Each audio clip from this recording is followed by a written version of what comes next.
What are you guys doing? I keep trying to get to that, and then, like, we end up hitting something else that I'm trying to figure out how to answer. Um, what do you wanna do? Um, I want to prod Raz to try to teach her how to use the hollow map more effectively because she's probably the leader of the group.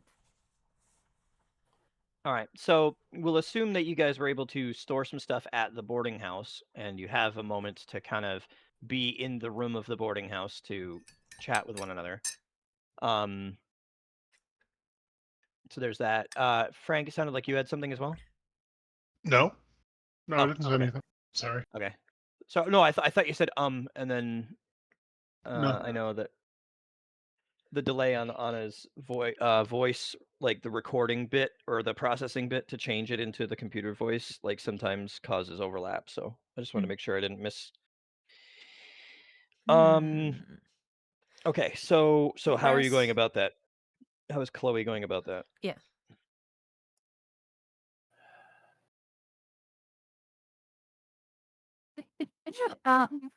So I don't know. Yeah. Some I would assume that I have some amounts of like operating manual in terms of like, oh, if let's say the captain of my ship were to need to interact with some digital map, I would assume that I'd have some amount of like a guided experience. Well, I just meant how are you going about like you just walking up to her, be like, "Hey, here's how to use a map," like right in her face, or like this is it's an interaction between characters. So I you would two probably are, pull her to the you know. side and tell her like, "Hey, and you clearly look like the leader of the group of Rouse. I would like to teach you how to use this other map to where you could point out things or basically set points of interest for the group." Oh, you can do that with your light map? There's a lot of things that I can do with the light map. Hmm. Oh. Um, Like what? do you have a do you have it available now? Can I see it?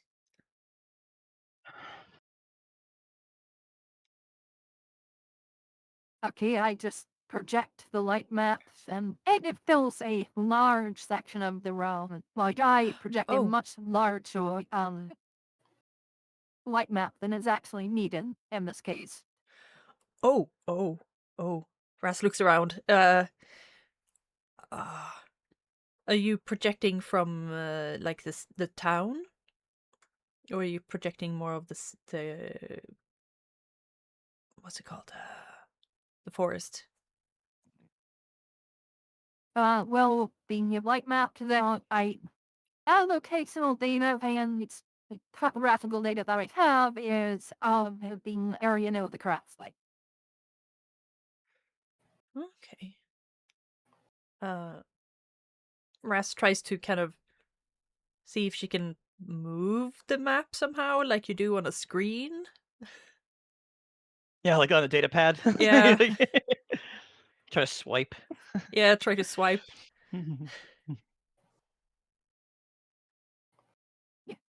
The map spazzes out for a second, Oh, oh.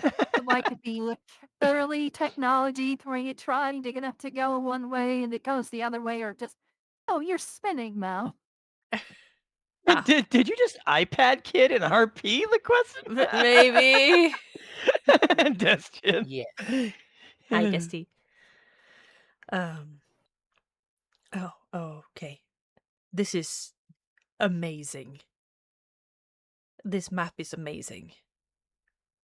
Uh, thank you Hope so you're having a good much. day too, Desty. Can I? So, so I can make points of interest on this. Yes, just neck over to wherever you want to go. I like point towards where the pod shows up on the map. And then just double tap to that area, and you'll get a like context menu that brings up a bunch of options for what you want to do at that location. Hmm. Does it have little figures of us on it?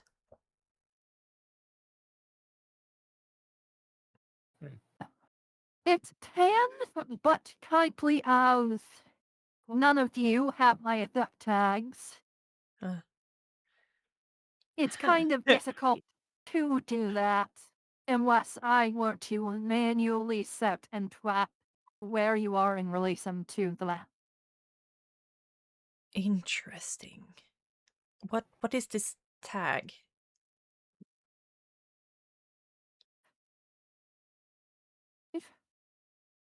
I forgot, and I don't necessarily know all these things. An IFF tag is basically just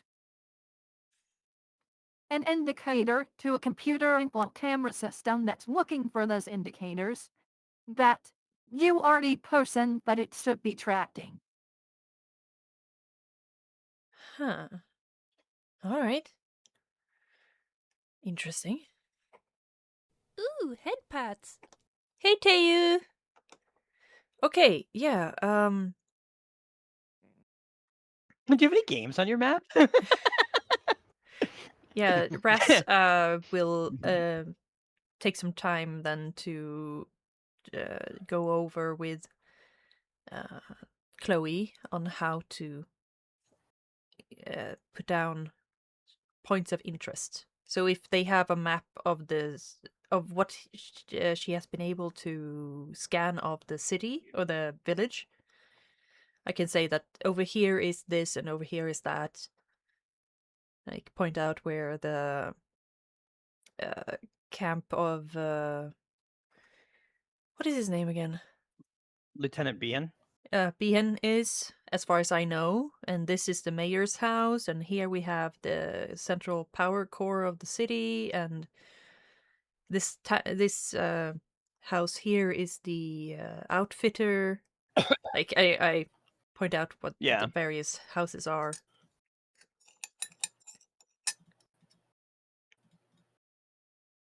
Yeah, at the very least, Chloe would have gotten like a vague like sweep of most of those buildings because the town isn't exactly huge, and you have to kind of pass through a good chunk of it to get to where you're going. So, Mm.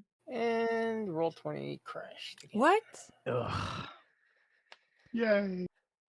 Woohoo! I might be back. You are back in my. Yeah. Yeah, I see you present. But what do the think I'm others here. do while we're going over this? Yeah. Actually, Bon's outside, not in town, kind of in a clearing, Like meditating. outside of town. Okay, Yeah, just Oh. meditating. cool. Just chilling. And by that I mean eating. By that I mean eating. Hmm. Meditating on the He's taste of this meditating with pulled his pork. Yeah. Sorry, what did you say, Anna? He's meditating with his stomach. Ah, Hmm. That's right. It's like Jedi meditation, Uh-huh. but yeah, but eating from the ley line. that's right. And also some light gardening. Okay. Yeah, meditation through horticulture.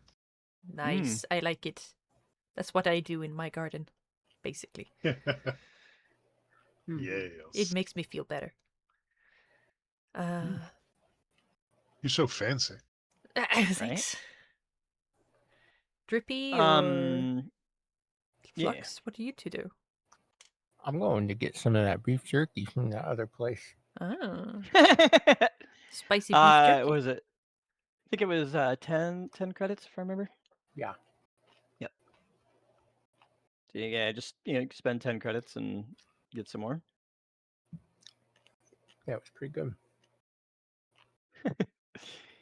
So actually, since you're going to the outfitter, where the jerky was, I ain't getting that freaking wine or whatever the hell it was again. I wasn't suggesting. I was more suggesting that you're in that part of town, and the outfitter was a little bit closer to Behan's Yeah. tent. Yeah. So as you get the spicy wine, um, as you get closer there, um, that's where you note that the environment is a bit different than Oh, it no. was last night when you had your episode with episode of like the Three Stooges over there. But there's a good chunk of the tent shows like fire damage. There's a portion of his camp that is like has been reduced to ash. He appears to have lost some equipment in the process. Wonder Oh if he no. must have been from that drinking.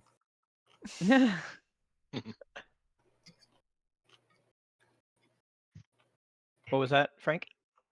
Oh no. Oh no. Oh yeah. Sorry. I meant to say, oh no. Jesus My Christ. bad. My bad. Drippy. Grippy's gonna walk into the middle of the map, kind of marveling at this pretty light show.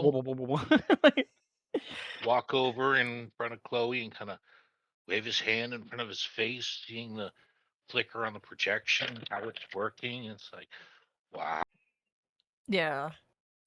pretty light. It's really Yeah. way higher tech than pretty much anything you guys have seen. Yeah. Ras is really fascinated.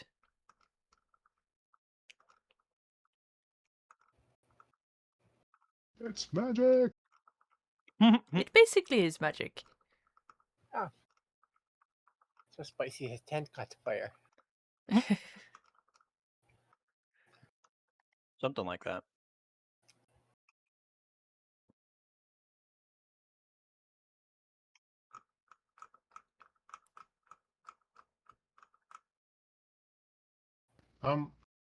So, I believe we were going to investigate the Brodkil encampment. That was what we were Seemed going to be, to, yeah. but right now we're back in town. Yeah. Playing with Chloe.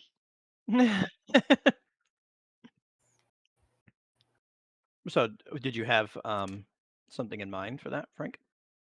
Um, I, I thought we might just go there with our feetses. Mm. I wanted to kind of briefly see if just see if I can hear more about this fire, because I don't like that something has potentially made an uneasy situation worse. Mm-hmm. Mm-hmm. Once Flux comes back, actually, I'm going to nervously confront him.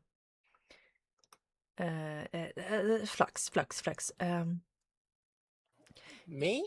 You and Rock, you didn't do anything to the tent, did you? No. To Behan's tent? No. No. Okay. No. Definitely no. Good. Because I'm worried that they're gonna think that we did something.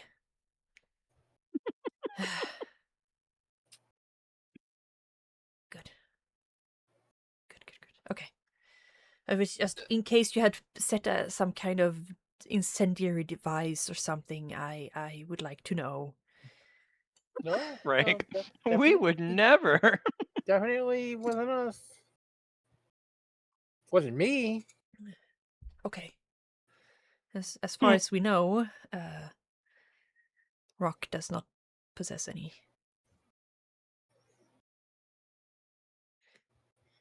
Ras looks to think for a moment. Right.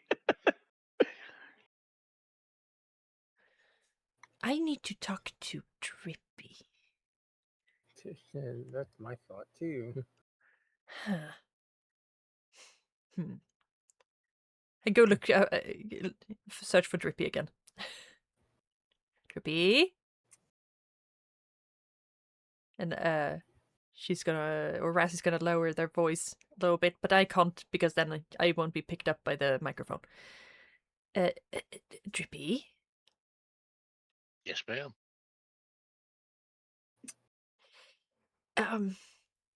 I don't, I don't want to accuse you of anything, but you like fire. Yes. You are like Yeah. fire. You do like fire. Yes. The fire Fire on the pretty. tent over there. That was pretty. Did you do that? I was sleeping, ma'am. Ah, Mm-hmm. good. Okay, good. Okay, since we know out of character, however, we can have Drippy roll persuasion and Ras roll notice. Because we know for a fact that Drippy he is lying here. In an out of character sense. So in character, we would see if Raz would have a sense of. Oh, I missed I missed your stuff on just because I was on another tab. You can Oh. also roll notice, yeah.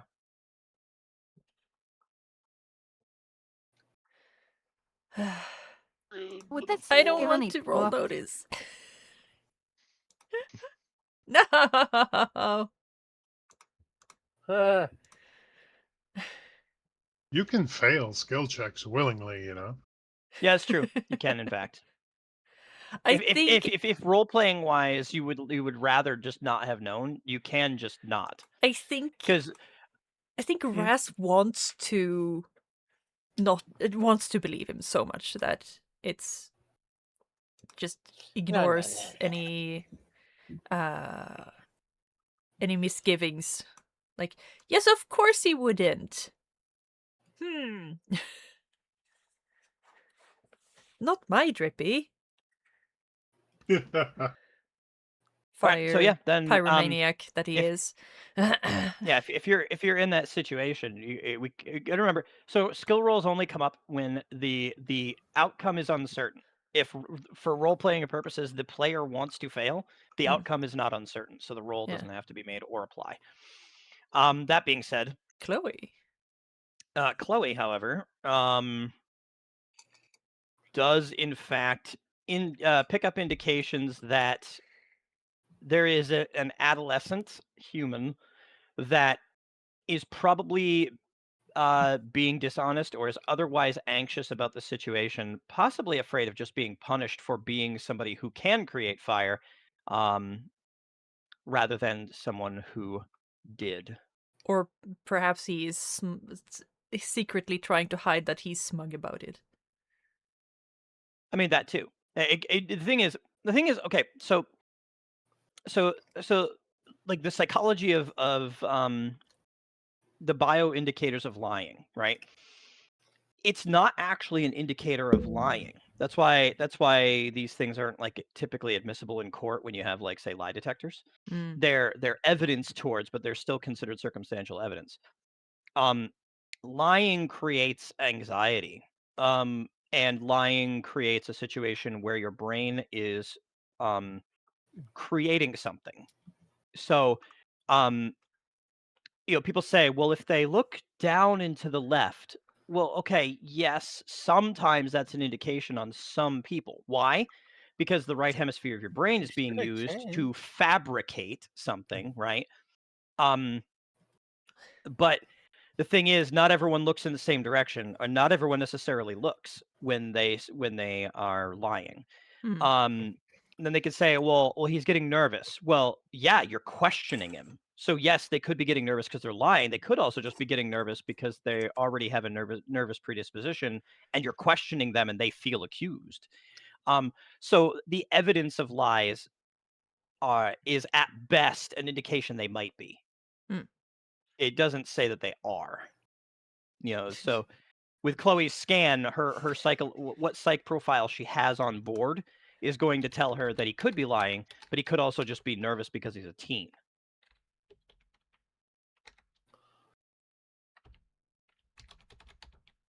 But there is an indication he could possibly be lying. Yeah, without any certainty, I just choose to keep that information to myself. But at this point, Sure. Raz, Yep. Raz pats his arm and like, okay, sorry, I doubted you. It's okay, ma'am.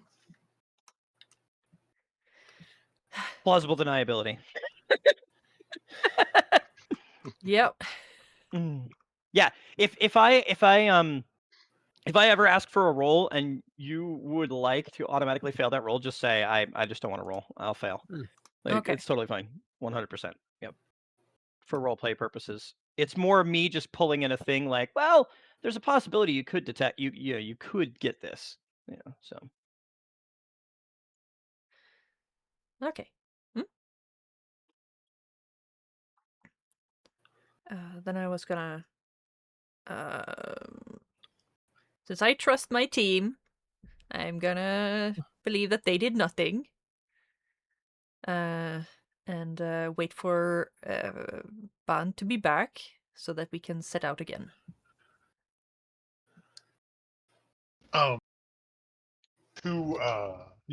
Just hey, there he is, right here. Oh, hi. He gives a wave, says something nobody else understands, like he does. I give a little, my ears perk up a little bit, in like, oh, there he is. That kind of like, oh, good. Then we can leave. Uh-huh.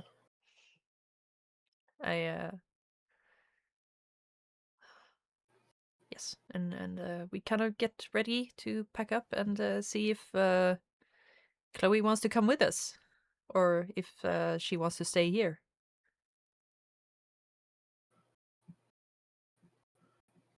I see no reason to stay here. The remnants of the pod that we took are fairly secure.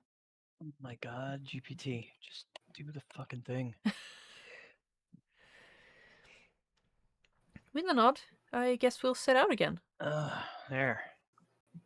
I keep saying not an image, and then it like generates an image anyway. Stop it! Literally, my message just now was not an image, just a prompt, and it's trying to give me another image. Do you have the skill enabled? The skill in the taskbar, does it say in the message bar? Does it say create image? No. Okay. Unfortunate.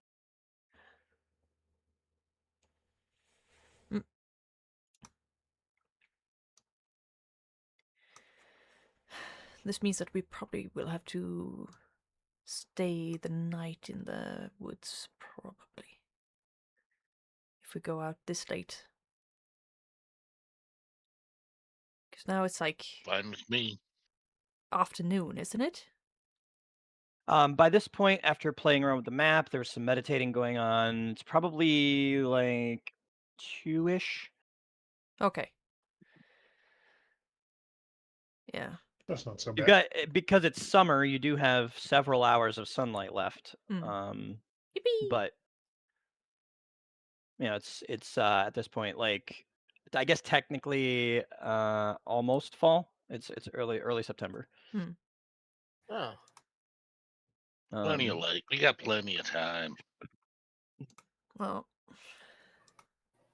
we'll make do. Poor thing.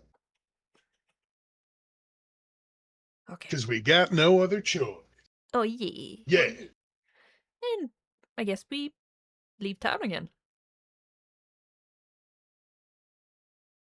Unless Onward and someone upward. comes to interrupt us.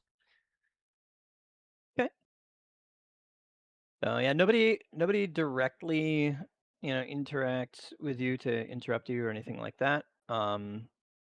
You had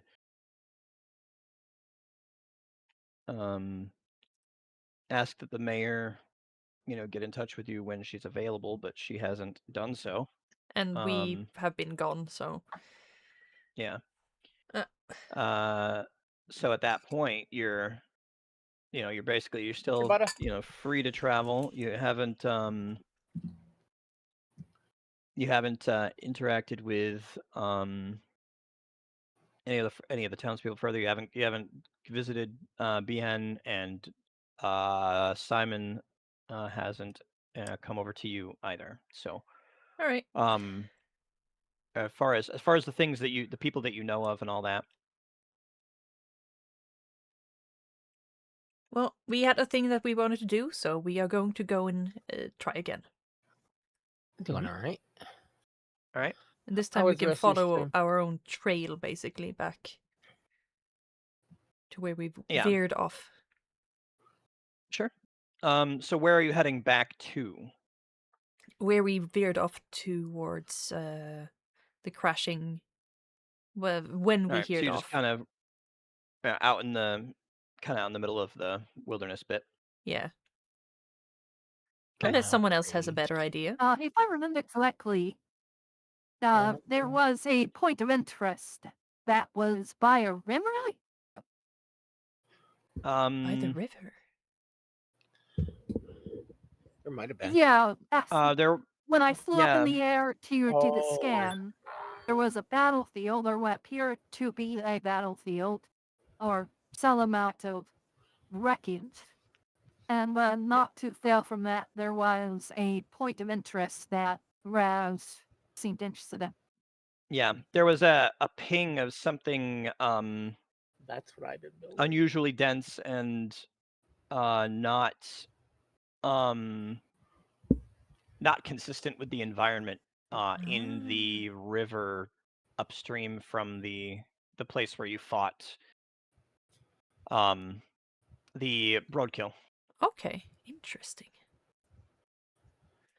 Is that in the same direction we were headed? Roughly, yeah. It was further than you had gone. So yeah. But I was in your stream this morning. I was supposed to start my stream, and I lost track of time. I was like 45 minutes late. Oh.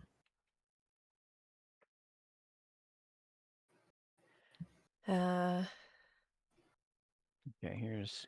I ask Chloe to project the map so we can all look at it.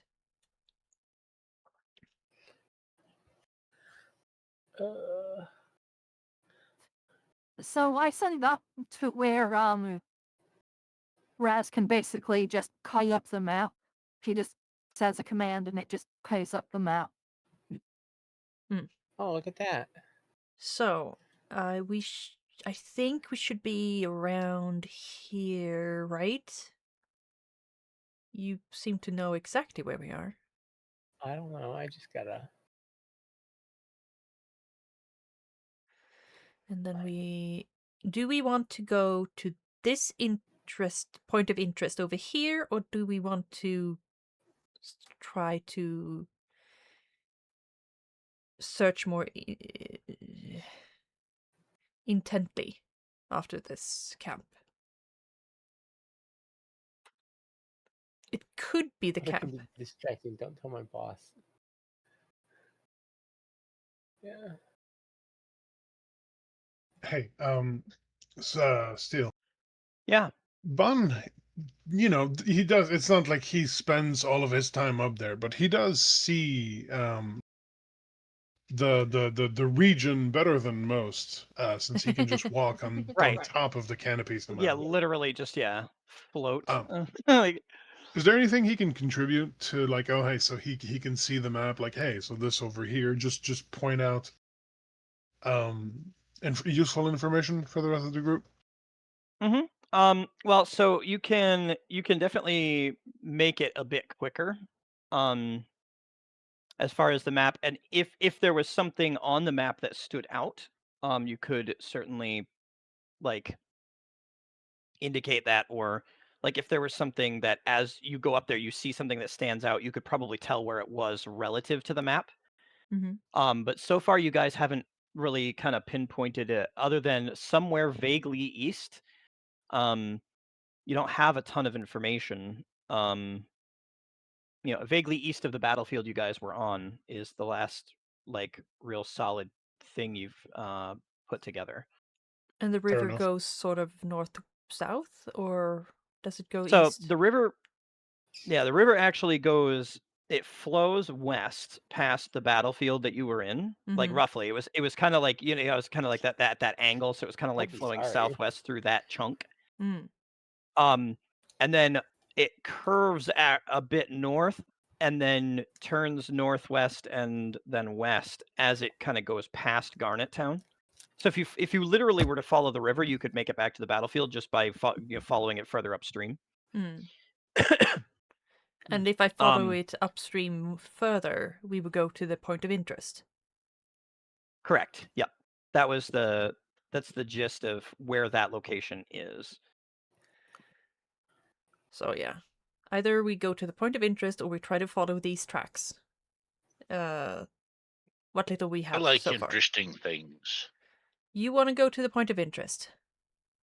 Or we do the nonsensical thing and split the party. I don't want to do that.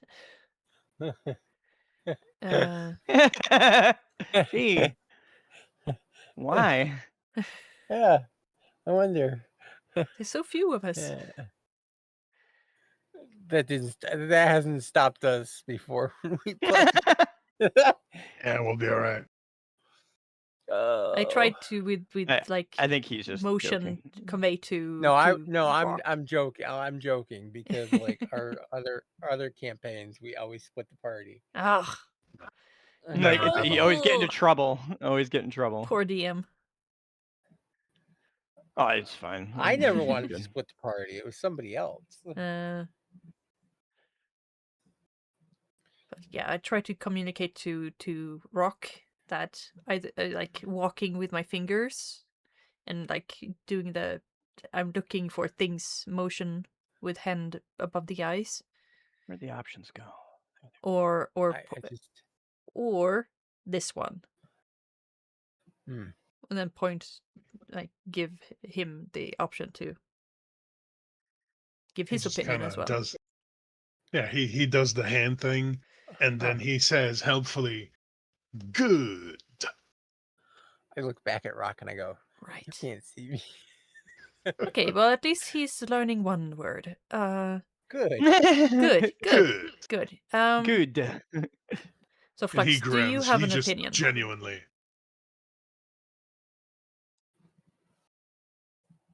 Why are you not? Flux, do you have an opinion on what we should do? Do you want to go? I don't care. Then the battlefield is not going to go anywhere. No. But they might have come back to find their dead. I don't know. Strip them of whatever cybernetics they could. Why are you not working? Sorry. No, it's 12:20. Told you. The grid is on. Like literally on. Like do the thing. Grid is on. I will then take the decision that we're trying to go to this point of interest that Chloe is showing us. Yeah, Chloe? Okay. That's okay with you too? Sounds good. Right, then we'll go towards this point of interest, and when we get close, we're gonna treat it as if it is the camp that we are looking for, just in case. And be sneaky about it. Alright, come on. We're gonna walk the river. Why are you not snapping? fucking snap. Oh I my can't god. snap my fingers. Yeah.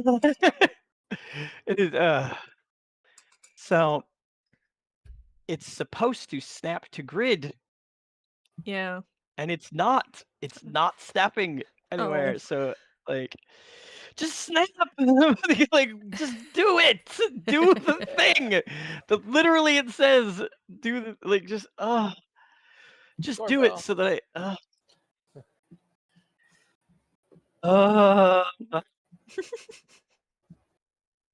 like it won't because I can't align it because it'll always be slightly out of frame unless it snaps.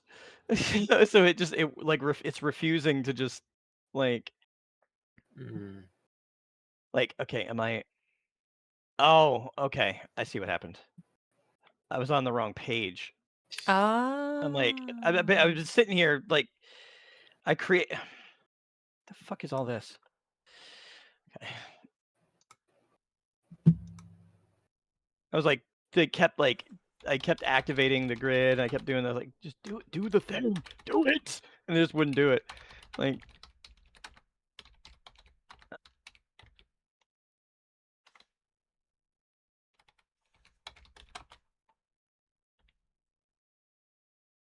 there. Okay. Okay. Better. Oh man.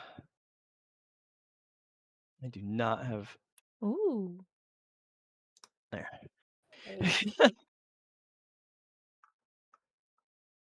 That's so cute, though. And then we can put that on the map layer where it belongs. Go to the map layer and make sure it's there. And then we can resize the environment to suit the image. Once I figure out what the image's dimensions are, because I forgot to look.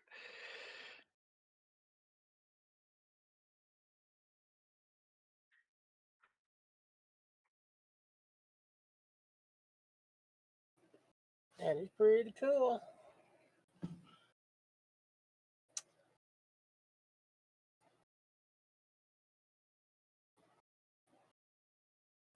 There. Oh. Then we could turn the grid back off because it's just there to snap it and shouldn't actually cover everything. So there's Garnet Town.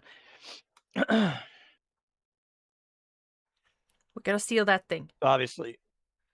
So all this stuff in the middle here obviously is built up around the reactor, but then you've got like this coalition reactor up here, like powering the town and all that stuff, and you get all these other little bits and things. So there's Garnet Town anyway. Eddie. You're wandering out, and I'm sorry. The one thing I didn't catch is exactly where you're heading. You've Towards the decided point to of go interest somewhere. along the river. Okay.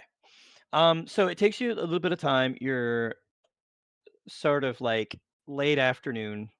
By the time you get there, and we won't go too far without Rocket until Frank is back. Yeah. Right. But your like the point of interest is actually in the river. In the river. Yeah, as far as the map is concerned. You stay at least 8 feet away from the river at all times. That's Like, okay. That's okay. Water is not good for electronics. It's not good for fire but either. Yeah, that's true. But yeah, so you you do have that. Also, I didn't check this for like any crazy errors. It's entirely possible this image will have errors, but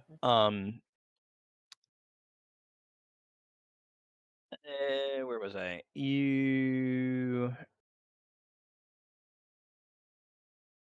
Well, yeah. So the map is saying it's in the river.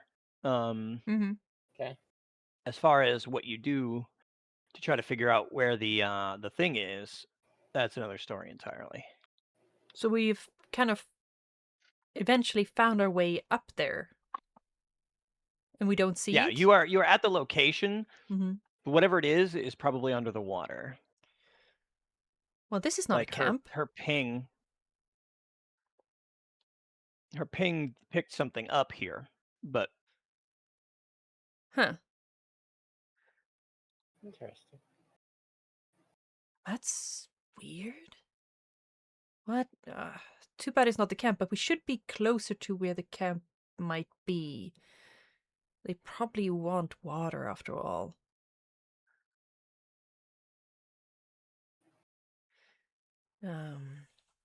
Welcome back, Frank. Yay! So just to It might be recap, beneficial you got to the location for of me the. to fly up to scan. Play up to scan. Okay. Go for it. Go You ahead, can. go.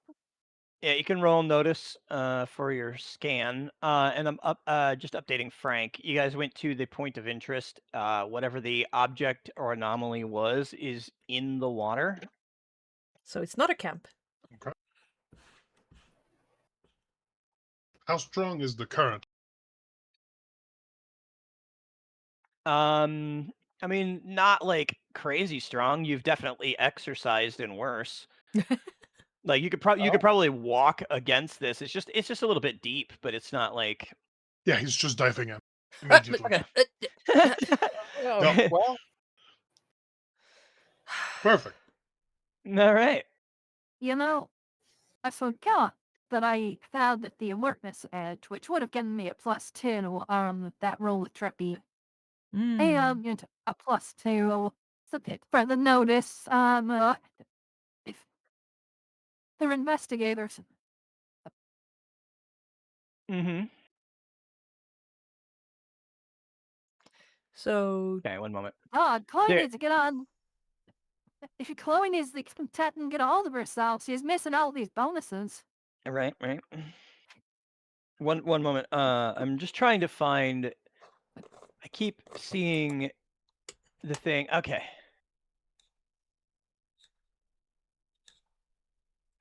Um,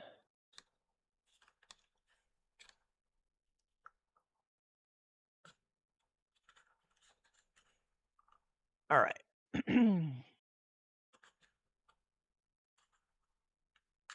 So I'm going to So, send this to you, Steele. I okay. don't know if this one actually applies in this situation. oh, ooh, Okay. investigator.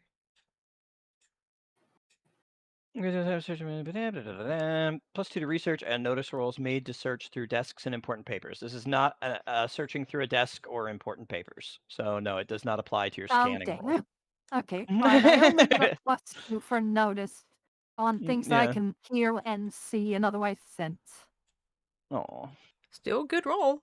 Well, that is a very high brand, so Yeah. Yeah. In fact, I think just near, I'd say there's a 10. Oh, the +2 that applies from your alertness, yeah. I believe, was already calculated in. There's a +2 built into your roll itself, Still so good it'd roll. probably be a 12. Yeah. So it looks like you might have added the modifier of 2 after the fact for it, but the one that applies to your notice all the time is already there. I'll double check. Either way, it's a high roll and a large success. But so we've got here. If we open this up, oops, I opened performance on accident. If we open this up, there's a +2 here. It says modifier due to edges, hindrances, etc. And then if we look at alertness, alertness says adds +2 to notice rolls to hear, see, or otherwise sense the world around them. So that's the one I put into your alertness already, or your notice already. okay. So it's only the ones that are conditional that you have to actually add in that box when it comes up. But anyway, still a 12 is a big roll. So Bond dives in the water. You're doing your thing. It's going to take you a moment. Bond dove straight in, so he's going to get to his stuff a little bit quicker. Under the water, Bond, you see a fairly large, probably metallic object. It's sort of black, but you know how like when you're underwater, things are a bit blurry, and you got all this like rushing by you and like fish, like random stuff. It's not super silty, so you are able to see, but it's blurry. But there's definitely a distinct shape of a fairly large like black metallic object that from the surface would have easily been mistaken as like a rock. But you can like swim up to it and check it out if you'd like to roll some notice as well.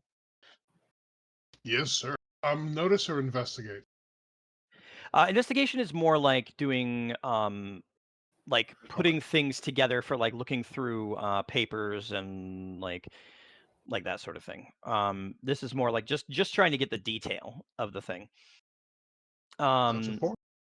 and so what you're getting is it appears to be some sort of device, but since would Bond have ever been exposed to the industrialists?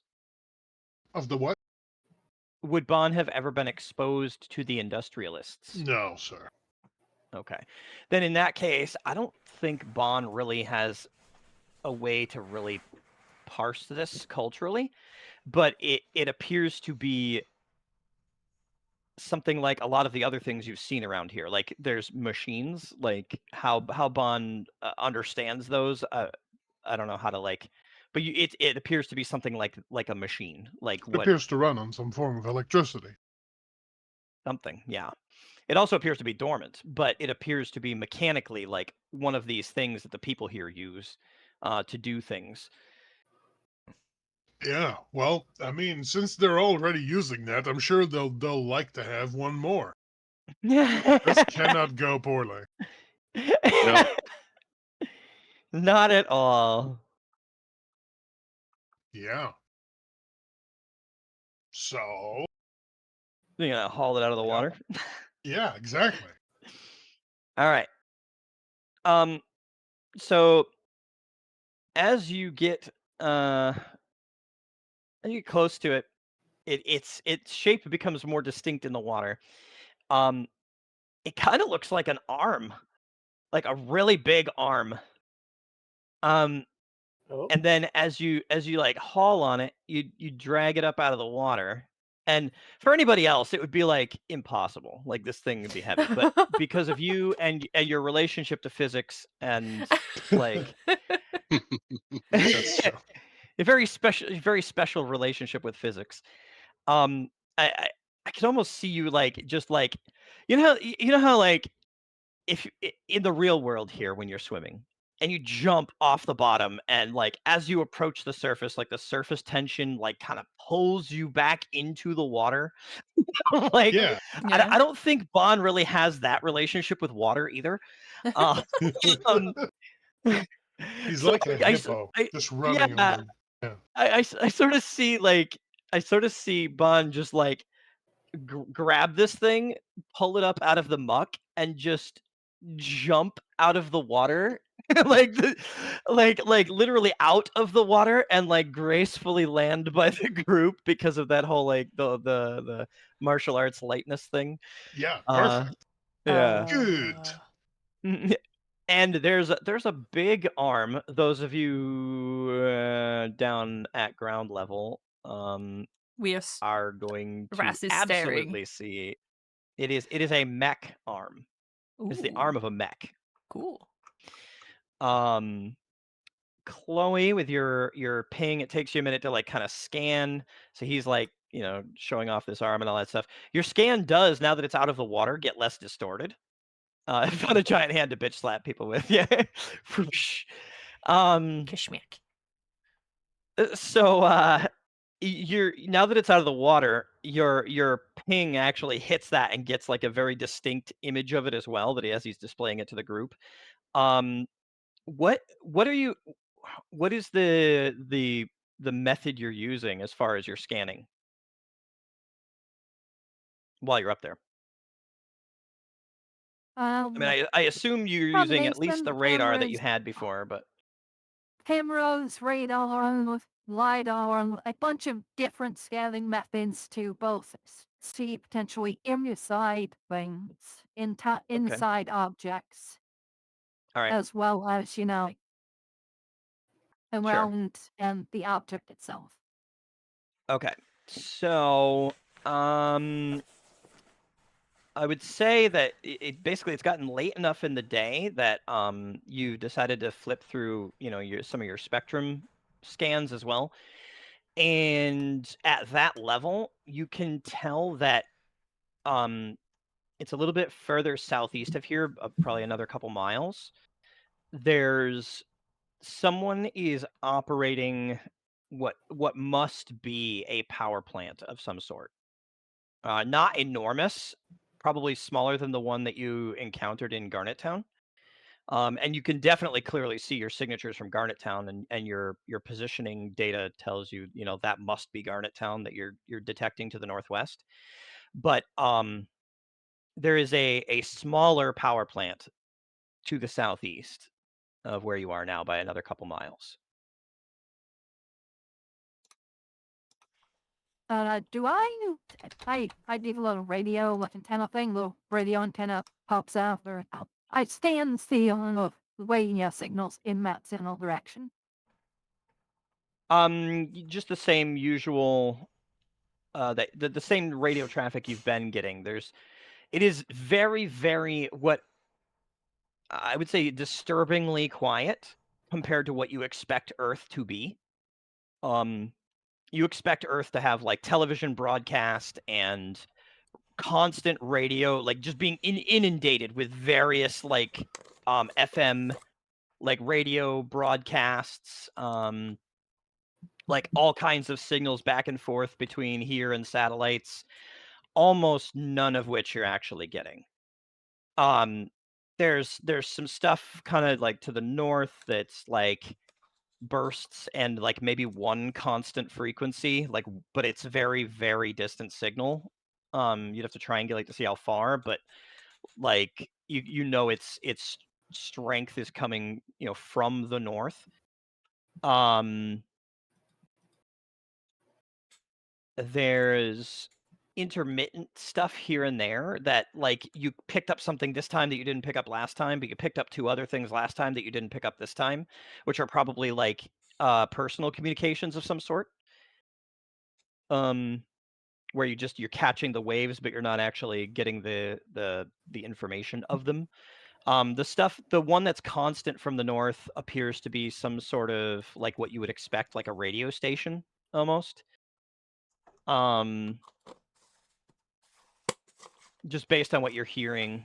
But in that short period, you don't hear like any call letters or anything like that. It appears to be just music radio. Musics. And yeah, as far as like directionality, like specifically southeast, like if you like focus on only any waves coming from that direction, it's almost dead silent. Aside from like intermittent little bits of stuff that's too distant to make out what the actual sound is that they're transmitting. Okay, I float down to the group and put that Neville point enters that energy signature on the map. Okay. And display the map for the group. All right. So, yeah, Rock has recovered the arm of a mech out of the water, and now Chloe is displaying something on a map. It's a point of interest. I don't know. What are you using to indicate what it is, or are you saying anything about it? So it just shows up as like a blob on the map, or like a little ball of energy on the map, and there's a little wire coming up from the top of it, and on that the energy reading or something. It's basically just says energy reading. To basically just indicate that it is some amount of an energy reading, a required energy source that, hey, that's not Laurie. That's something that should be in like Garnet Town or something. But it's not in Garnet Town. It is not. That's why it's on the map. Interesting. Let's go check it out, ma'am. What? So you're saying it's You should probably a... figure out what this arm is first. There's a lot of stuff around here, but our Mhm. first mission is to find this Brodkil camp, the black market, because they are a problem towards the the town. They can attack any time again. We don't want that. So we need to see if we can find them, see if there are any villagers still kept there, release them if possible, and then we can see if this is somewhere else and go there. If it's in the same place, great. Now, what is this arm? Does it have, out of character, does it have any symbols on it? There's occasionally you'll see on a mech where there's like a series of like numbers and letters with like dashes and stuff. There's a bit on near the shoulder with that. Often though, those are internal symbols. They're either one manufacturer symbols that Yeah. indicate the model unit or the Mm. unit model, or two, sometimes they're indications within a military or mercenary unit to indicate which person this is to the other people visually seeing it. Is it Like alpha, alpha 1, alpha 2, alpha 3, like they'll have like, a bunch of like those. So designations? like, yeah, so you can see who your friend is and which friend that is when you can't see them inside the cockpit. You can still see their markings. Mm. Um So is it just a hand, an arm? It's an arm. It's like it's not quite all the way up to the shoulder. It's basically the lower half of the upper arm, the elbow joint, the entire forearm, and a mechanical hand of a mech. It's only got 3 fingers, like 2 fingers and a thumb. Those of you with none of you are mech pilots, so none of that would be No. immediately obvious. Trying to think of what other skill or experience might apply. Common knowledge, maybe on an extremely good roll, if you happen Weird to be science. weird science. The thing with weird science is that, well, in your case, your weird science is specifically like Virgil's data banks, so conceivably maybe, but again, it would require quite a high roll because you may not have experienced it, therefore Virgil may not have experienced it. I'm Right. gonna roll common knowledge. Sure. 11. Well, It's that's a good not roll. too. It's okay. That's a better roll. Yeah, That's a we're gonna crappy go with roll. 9. Yeah. If Drippy's like, I don't know. Looks like an arm, ma'am. It's a make. I would say that Raz. I mean, you're just shy of what I was hoping Ah. for something that would It kind of looks fit there. But familiar. a 20, a 20 is definitely up there. Yeah, like for you, it's like it's a mech arm. You've seen it before, but you can't really place it. Yeah. Flux. Virgil, since you're relying on weird science, it's essentially coming from Virgil rather than yourself. Oh, Virgil's all excited. He's like, this Mm. is great. He's like, Delightful. Yeah, well, not necessarily, not really necessarily excited. He does bring up the technical specs, not a schematic. You don't have blueprints for it, but he does bring up the technical specs for a Triax X500 Forager combat robot. I'll Oh, it's copy a that. robot. yeah, mech. Yeah. I thought mech is like a robot. Mech is piloted. Yeah. It's a piloted robot essentially. You get inside and you pilot the yeah. So that I copied it directly out of the book. So of course the formatting is weird, but that's it. Triax is the company. X500 is the model. Forager is the name of kind of like when you say like Taurus or Silverado. Yeah, it's a forager combat robot. So it is a battle mech. You can, whatever you want to know about it as in a general sense of what it's capable of, you're more than welcome to ask because you do have schematics of it. No, not schematics. You do have an entry about it. Uh, hmm. But it is at the short version. It's got weapons. It's a combat robot, There it a is. combat mech. Oh, weapons. Virgil's like, weapons.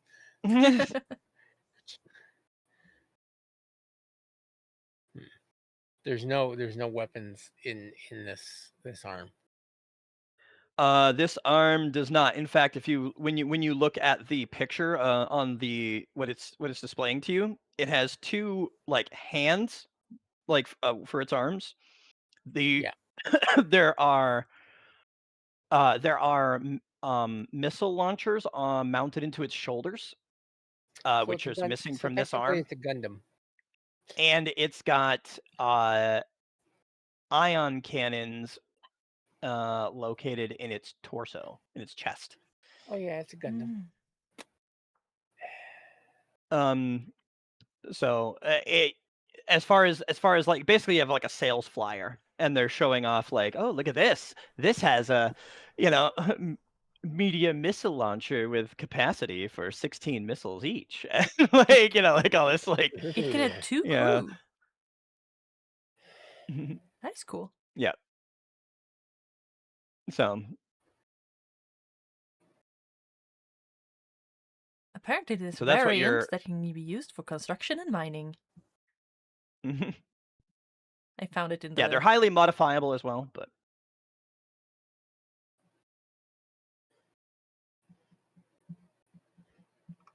that is the indication. That is a standard arm for a Triax X500 forager.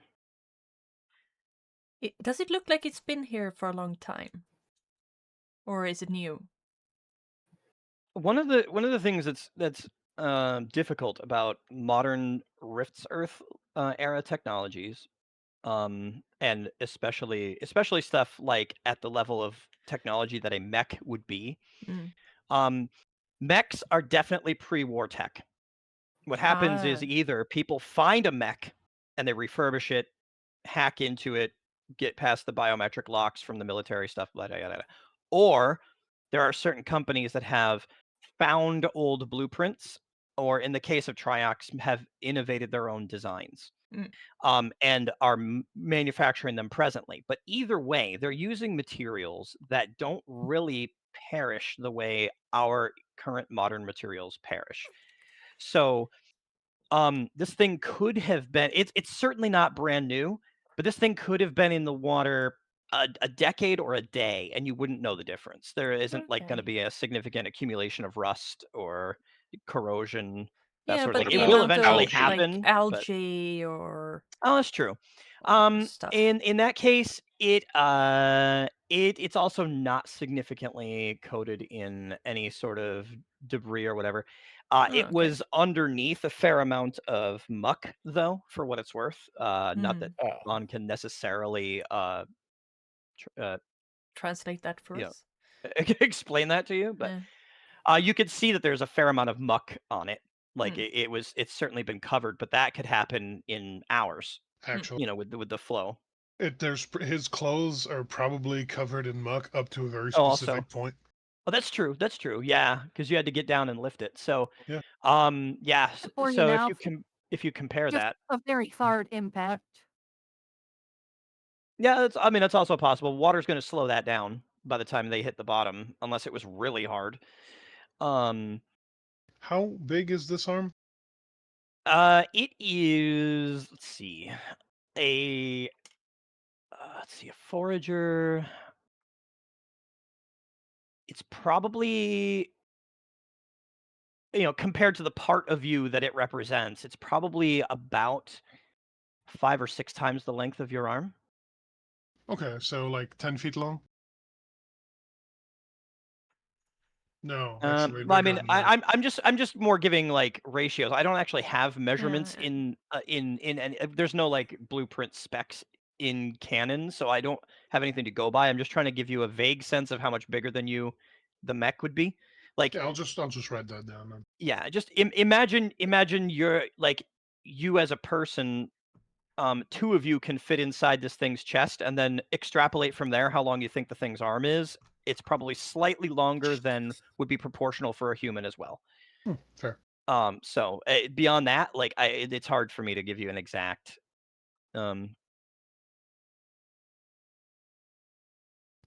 But yeah, with honestly with Flux knowing what a triax is, you know this thing's big. Yeah. Like, and the fact that it has missile launchers means that it's designed to fight things that require missile launchers. So, that might give you an indication of the difficulty of encountering it.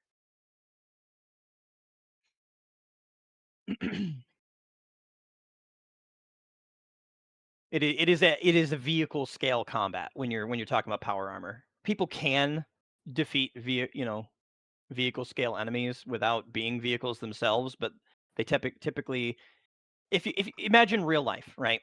Like if you're going to go up against somebody who's inside a heavily armored vehicle, what would you do? How would you think about approaching that situation, or would you go against them in maybe a different way? I would channel a Honda from Street Fighter 2. Well, yeah. Right. Each of your characters is going to have a different approach, right? Like Bon has no problem because he's like, fuck it, my fists can do mega damage. Ow, like like again, Bon is capable of fist fighting tanks. Drippy is capable of melting tanks, but not necessarily taking a round from one. So like consider these things when approaching the danger is my main advice. What danger? There's no danger here. There's no danger. I'll come back eventually.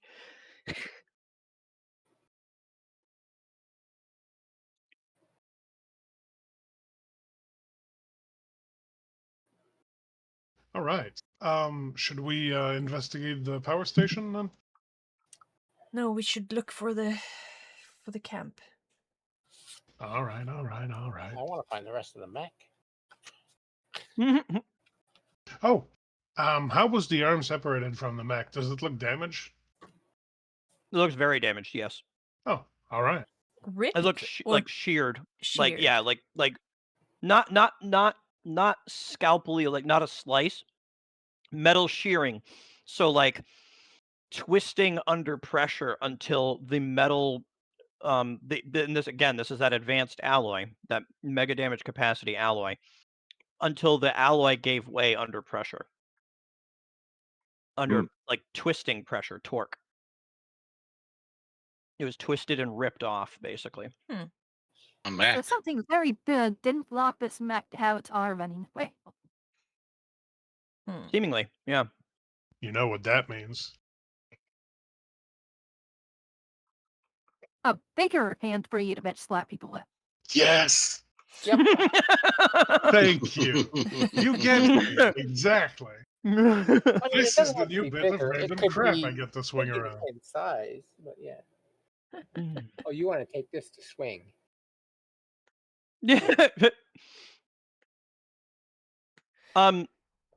With your relationship with physics does allow you to swing things that are much larger and unwieldy than you should.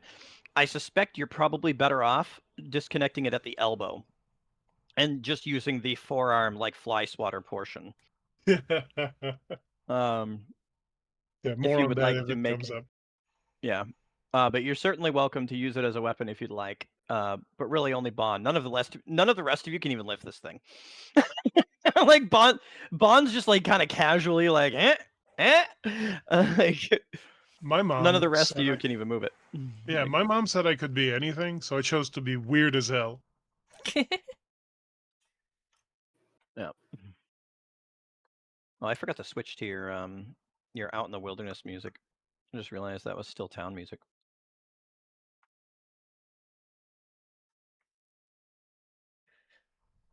Yeah.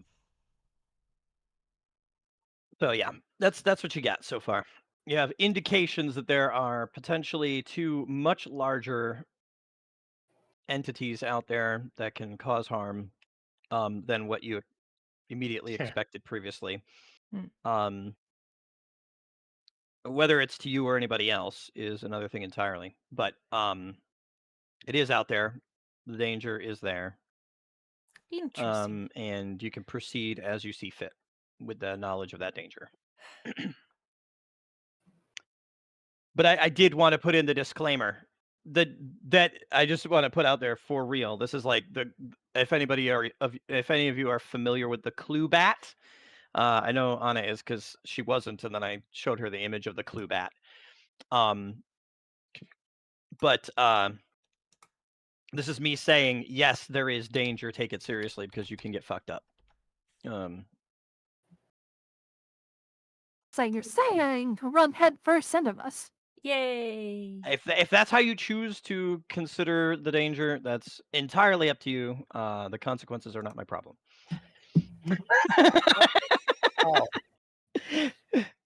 Oh, Yeah. For those of you who don't typically play role-playing games, there's a couple different camps of how to run a role-playing game. The camp that I firmly belong in is that consequences matter, and if oh yeah. consequences didn't matter, the drama ceases to exist because you know you can just keep trying. It's like when you play a game but you have infinite lives, you never actually fail. So you don't really care when you die. You get frustrated, but like you don't care, right? Your character's permanence relies on the same consideration of danger and tactics as your own real life permanence, just maybe not to as severe a degree because your character is going to be much more competent than you at doing very dangerous things. But ultimately, if there is no consequence, there is no danger, there is no tension, and as a result, if you do something, the dice will fall where they fall, and you can in fact die, and make a new character. That is a thing. So. I scanned the riverbanks for any indication probably this we may have gotten into the river. Okay. Looking for anything in particular? As far I know you say any indication, but like Perhaps any amount of another in from anything massive, any explosion, like craters, just really any indication of how this arm might have gotten on the bottom forever. okay. Roll notice. We'll take into account your ability to flip through spectrums and anything.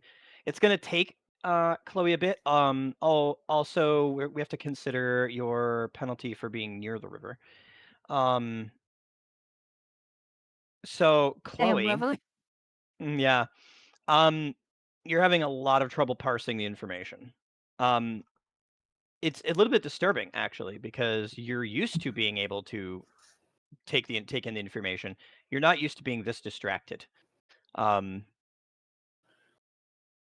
This is, I think, probably your first indication of needing a self check. Yeah, you feel you need a diagnostic. While Chloe is doing this, however, this is going to take her some time between distraction and area, like scope of the search. What are you all doing? Ma'am? Hmm. We need to find this camp. If the thing, the thing on the map, the communications thing is in the camp, that would make sense. But Yeah, probably. They need a power source too. and they need to communicate with their others.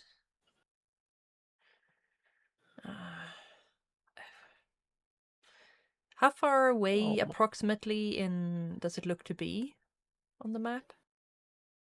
The point of interest that Chloe added? Yeah. About 2 miles. So, considering you'd be trekking through somewhat trackless areas, Mm. it's not going to be quite as It's not going to be quite as fast as twice the time it took you to get to Garnet Town from the battle. It'll be possibly close to a little less than an hour, probably at a rough estimate, just based on your wilderness experience Hmm. in this area.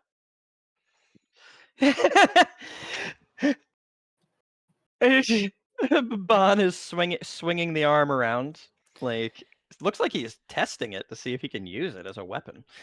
Oh boy. Boy.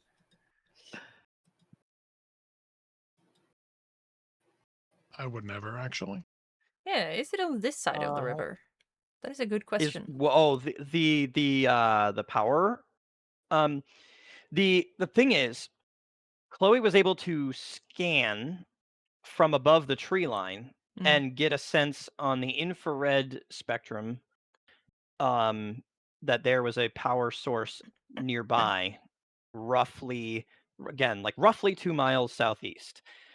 But there isn't a pinpoint location of the exact, like where that that power generation facility is, Mm. as far as like this is the spot. And there's also no topographical data from that, as far as like that far distant, because as you start getting distant, you're no longer looking down at the ground. You're hitting it at angles that eventually become like that diminishing detail sort of Mhm. thing, where you're only catching that like that side profile of it. So you've lost the indication that far out where the river continues, like the actual shape of the river beyond the next, like, say, mile or so. It's roughly in the direction the river is going. After a certain point, you've lost track of the exact path, though. So you don't know what side it's on. You don't know, like, where of that. Hmm. And would it be roughly in the direction that we would have been heading otherwise if we continued following the tracks in a approximately straight line? Um, when you were following the tracks that took you, like you had the animal tracks that were going away, and you were going kind of against the fleeing animals as far as Mhm. trying to find where the stuff might be. That kind of led you in this direction, but it's vague, because it's not like you've been stopping to check for tracks continuously. Yeah. It's more like you're following along until you find some other indication of what might be this way. So it's hard to answer that in a way. You could say roll survival, and whatever passive stuff your character would have been sort of looking out for and picking up through their own basic experience. I could maybe Yeah. if you roll if you roll well enough on that, then that would kind of indicate that your character would know those sorts of things, even if I don't necessarily know how you would have gotten that information. Fingers crossed. Nah. In the vaguest of senses, yes. I mean, they're in the same direction, as in it is both to the south and to the east, Hmm. which is essentially the river right now is flowing east and the tracks were running north, and that would be south. So Mm. those two things, when combined, give you the sense that it's kind of in the same direction ish. But your clues haven't that you have they put together haven't really given you a strong indication of exactly Okay. where, I want to or if see. they're related. I want to go a little bit away from the group towards a place that we haven't walked on Okay. and see if I can find tracks there that indicate like the big feat of Brodkil. Okay. That'll be another survival roll for tracking. Chloe, by 8. this point, you will have finished your sweep, and essentially at a 3, because of your -2. Or wait, did we downgrade your thalassophobia, or did we upgrade it? I can't remember. What What a phobia? Don't worry about it. Thalassophobia. Hey, I gotta That's a minor, ask. so -1. Minor. Okay, so -1. All right. So with the -1, basically it just takes you extra time, but you are able to kind of get the gist of what you're doing. It's just you definitely have an indication that you need a diagnostic. The fact that I'm staying 8 feet away from the river is not helping. Right. Well, it's less that you're staying away because your sensors can pick up stuff at that distance very easily. Um, the main issue is that while you're scanning, you keep devoting extra mental energy and scanner time to rescanning the water and then rescanning the water again, even though you just scanned it, and like scanning again instead of scanning what you're supposed to be. So you're wasting time repeatedly scanning the water for things that aren't there. Oh, Um, so you get back. And water? So yeah, you get back, and there is no indication of a large battle here. no? As far as the scans are concerned, there's no residual like burn that you would expect from explosives. No char, no large footprints, no um anything like that. Ras, with your 8, you actually you do find Brodkil tracks, but those are not near the size of what Chloe was looking for. Those are closer to human size. They're just bigger. They're, Mhm. these guys are like 10 feet tall, which means their feet aren't like enormous. They're kind of like Bigfoot, like like Harry and the Hendersons. Like they're big feet, but they're not like the kinds of things that you'd think could tear the arm off a mech. Yeah. That being said, of course, these guys, Brodkill, are actually quite strong and possibly could do such a thing, but that's because it's supernatural strength, not because they physically provide the correct proportions to make that happen. Hmm. But it would be like Bon. Like Bon is way too small of a guy to swing the trunk of a tree around like a propeller. Yeah. Right. So again, the size doesn't always equal strength. It's not size that matters. It's how you use it. Um, but yeah, so that's what you've got. You do have some Mm. Broadkill tracks off the beaten path. Like they've intentionally not walked out in the open. You had to find them. You had to like go and look, and they're very carefully um placing their tracks so that it's like counter tracking. Like they're trying to not, and you don't find like a clear path. You find like the occasional track that got missed during their like cleanup. You Interesting. know that they're trying to move unnoticed through the wilderness.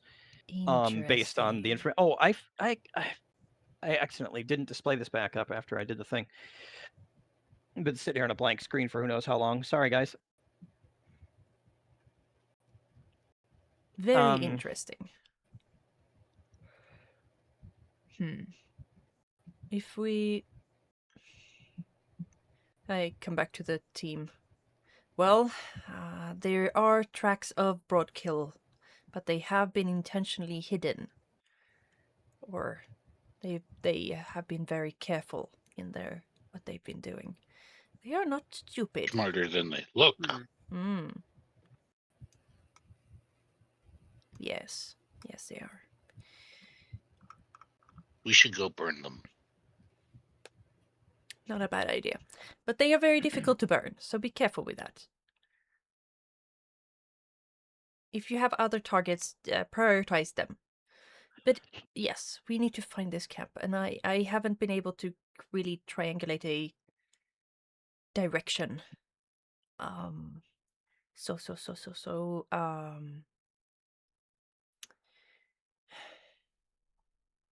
Let's see if we can.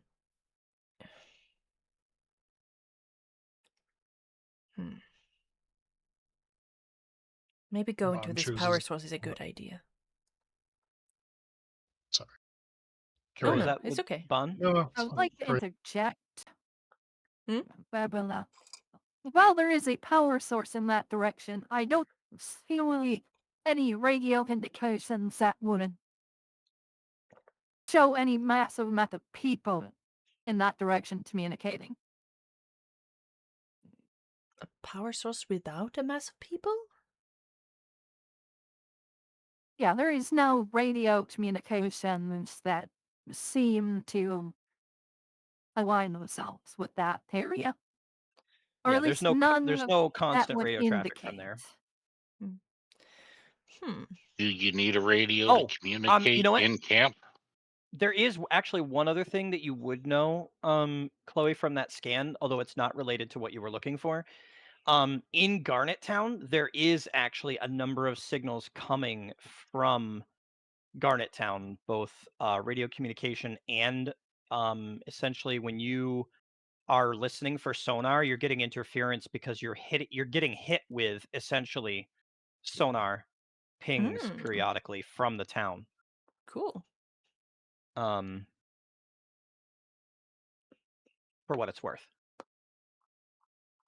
Interesting. Yeah, I just realized there's no radio communication coming sonar from is the echo, so outpost. you're gonna hear the sonar being projected from another sonar machine.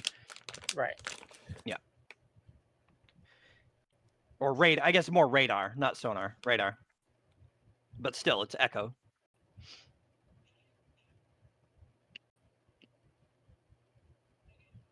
So there is a radar signal coming from somewhere in Garnet Town.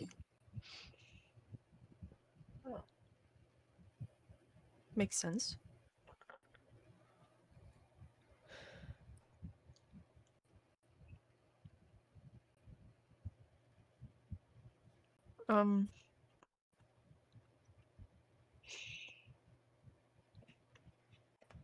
We should head. Okay, we will head towards the energy signature, and on the way keep an eye out for tracks.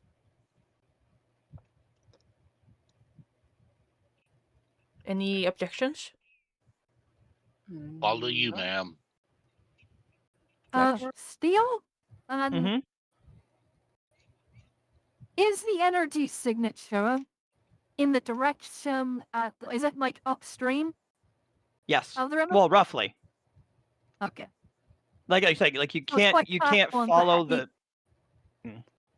if it's quite, I informed the client that there is no indication that this thing fell into the river locally or got tossed into the river locally. So it's likely that it fell into the river upstream and then tumbled its way to where it rest or was dropped in the river at the Minerva.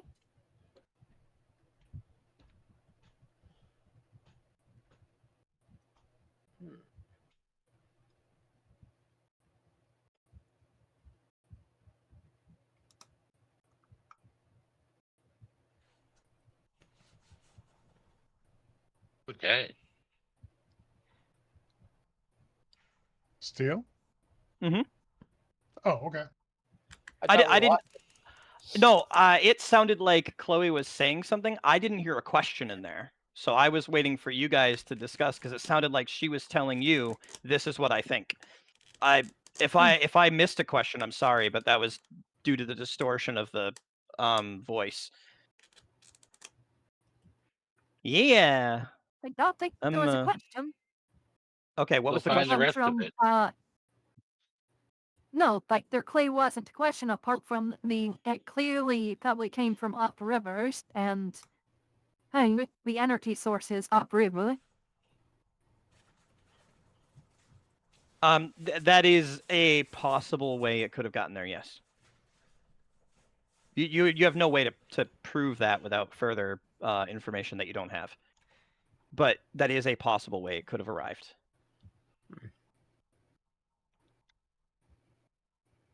Interesting. Hi, Roy.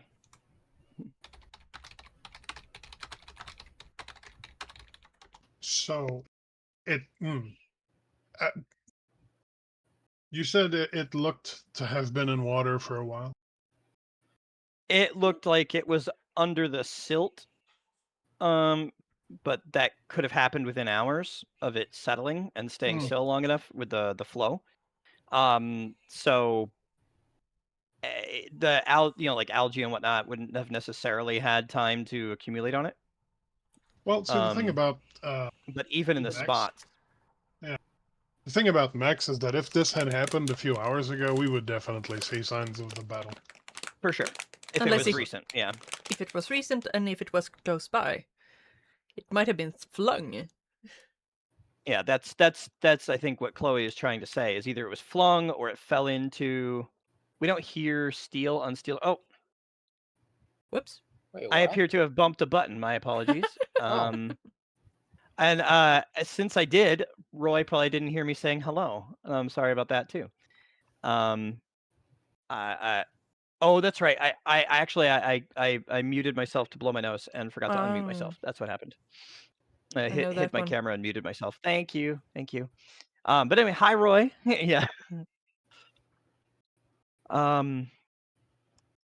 Yeah. So yeah, the possible that is a possible way it could have arrived. Is it could have fallen in the river, and conceivably, if the river has stronger current upstream, it could have been pushed down to here until the current sort of weakened at this point in the stream.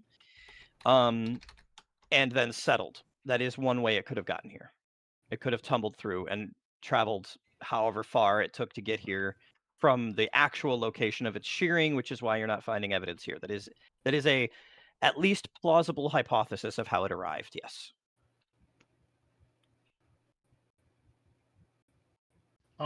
This seems like something Chloe would be able to confirm with relatively little effort.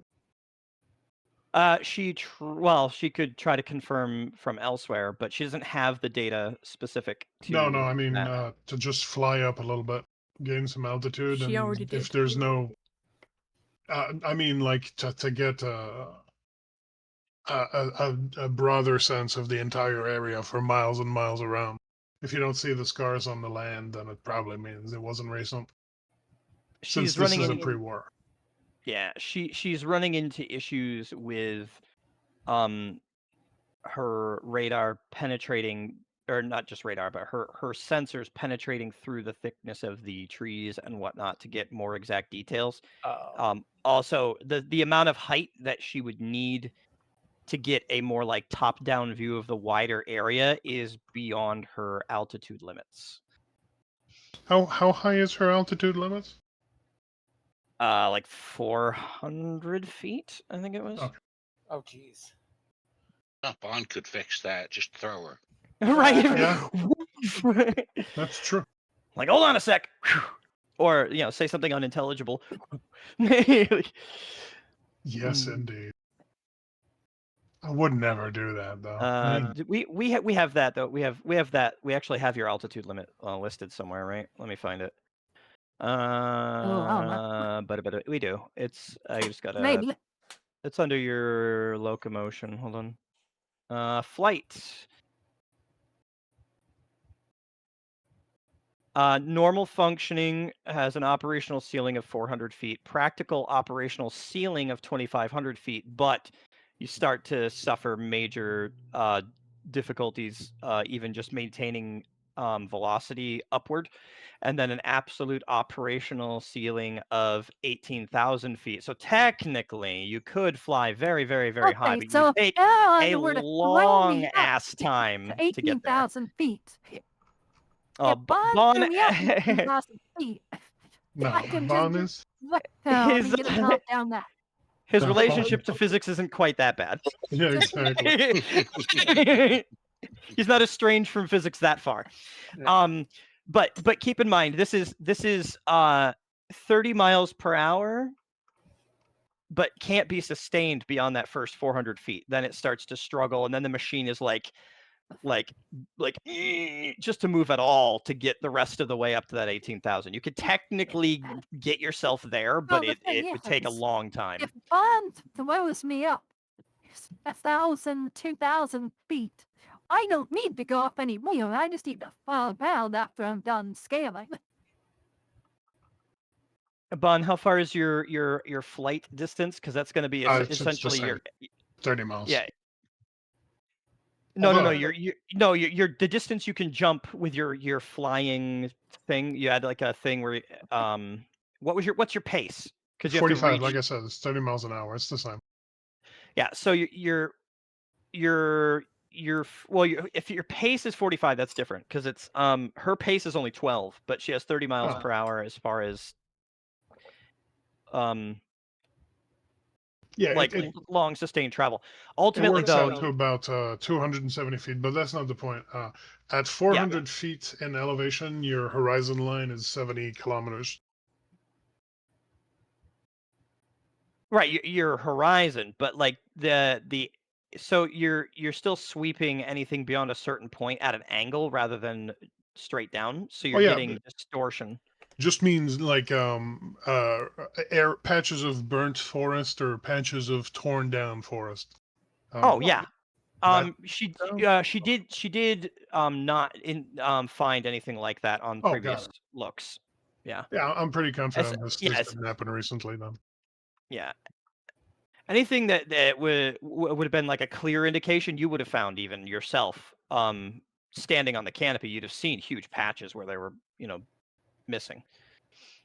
Which you've, repeatedly done throughout the trip. Here and on on the previous excursion, the previous Yeah. day. That's fair. So. Mm.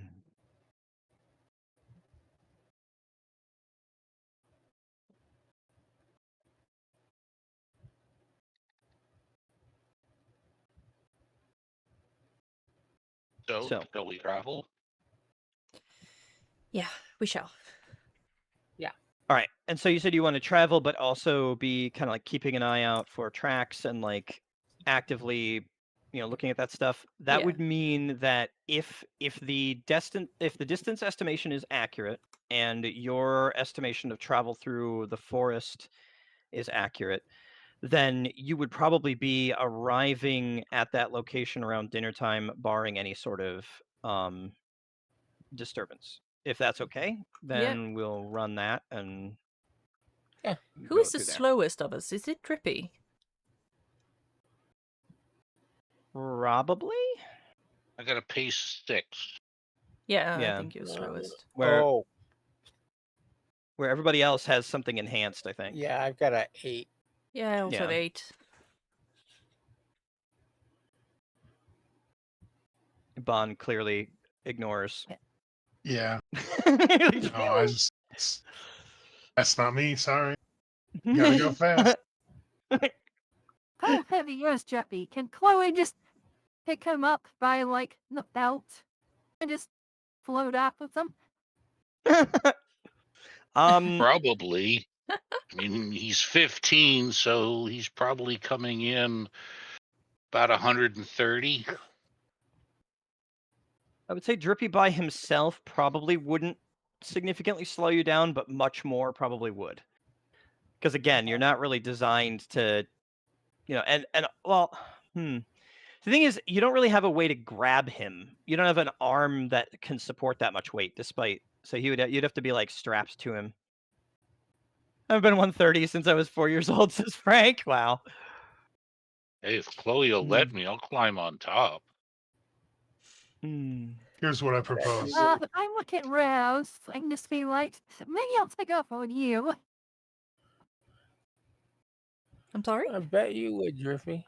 We found bone called Flux and Drippy, one of each arm, and me just got the rat just sitting on me. What the hell?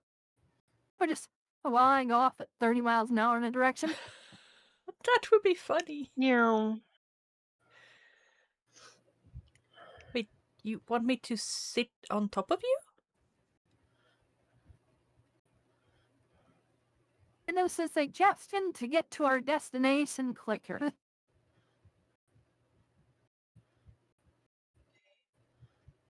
Here's what I propose.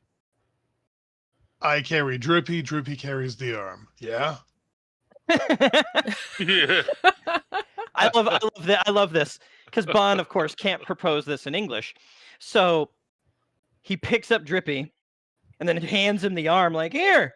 Like just totally nonchalantly like, here. And then just boom, it just falls right out of Drippy's hands immediately. Like, hmm. Yep. Yeah. No, Yep. pretty much. That's what I'm I picturing. don't think we should bring the arm. I point at the arm and like shake my head. Bungen. Good. Bangin. Oh, okay. He nods emphatically. N. Good.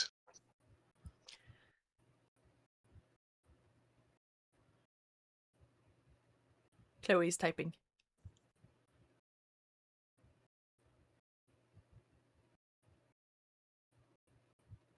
Well, it's mainly just the thing of like, I don't know, Steele's doing it in the background or something. But again, Chloe just taking data of Don talking. Yeah, that'll happen when he has enough. When you have enough, you'll get a roll to try to stage up the language learning. But again, since you're not getting to crowdsource, so it's going to happen a lot more slowly than someone exposed to like a crowd of conversations happening at once. And unless he like really, really, really extensively talks to you, it's going to be very slow. Just because there's just not enough. Uh-oh. What happened to Liquessen? My camera died. Camera died. Oh. I think the phone is overheating or something. I'm using an iPhone as a Oh. camera. And it Ah. decided to Oh. restart.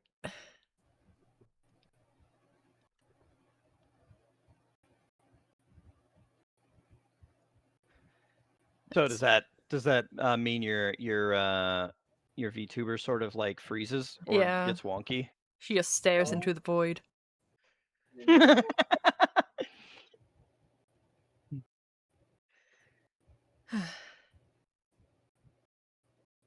As one does. Yeah. Oh, I'm back. Okay. Good. Is it overheating? I think it's overheating, yeah. You can get. They make a fan that goes on to it. Oh, Hold on. interesting. We have the same issue with some of the people have the issues with their cameras, like their like Excuse me. mirrorless and stuff, Mm-hmm. and they have a. Let me see if I can find one.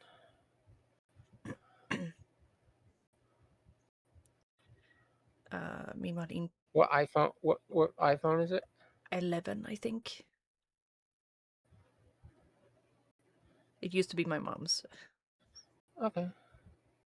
I can send you that 18 centimeter diameter PC fan I don't use anymore. You could glue it to your iPhone. Splurge. Yes, that's gonna help. It probably might help, but it might also obscure the vision of things and be problematic for my microphone. Anyway, in Yeah.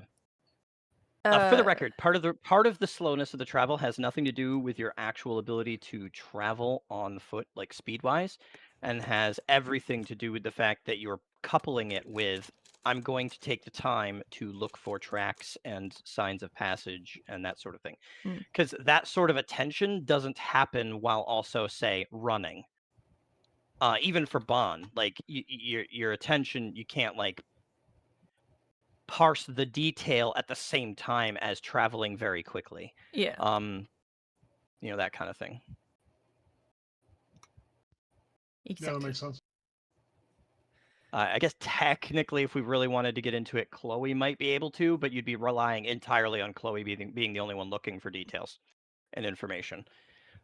Because everything of her has to do with, like, if you were, say, driving a vehicle that had radar, then it would be accurate regardless of speed. But like, again, you'd be relying on just her skills, and she's not the ideal person to be doing that for you. Yeah. We don't know completely her capabilities yet and stuff. Yeah. So we're taking the slow route. Yeah, plus, Yeah, sorry. my notice goes completely out the window the second I'm near with it. So Well, that and the fact that tracks are survival. You can notice all you like, but to actually make sense of like signs of passage, that's an experience that your character doesn't have being a shipboard AGI rather than a wilderness experienced individual. Mm. Hmm. Mm. So we yeah. I could log it though. Yeah, you could. I log the terrain as we're going, and let's say your Laz points out, look for these particular tracks or things that look similar to these tracks. I could pull that thing, like, oh, this looks similar here. Yep.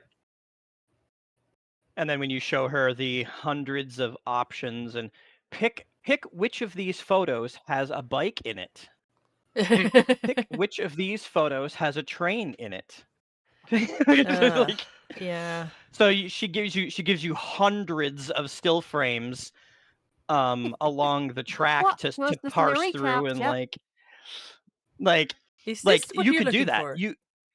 Yeah, well, it's what 100% that is you are capable of doing that. And you will travel at the higher speed, but you will not notice the things that you would have noticed had you taken the time at the time.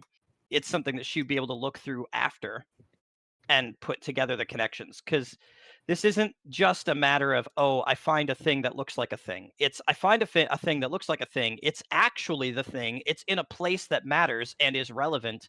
And then I can look at the environment around me and see all the other things that it could relate to, and then make a judgment of, okay, this is a directionality, or this is, yes, this is a sign of passage versus a stray footprint of something unrelated, or, that kind of thing. Yeah. It's not just, oh, there's a footprint. It's there's a footprint, some broken branches, a this, a that, whatever. There's enough of a pattern in a direction that's saying, okay, this is the totality of all the data saying this direction. A single footprint facing a single way doesn't necessarily mean it's going that direction. If that makes sense. Yes. Yep.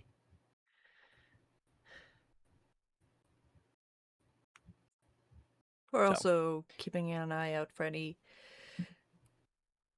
crossings and stuff like that, just to make note of them. Mm-hmm. And every So time shall we travel find and roll?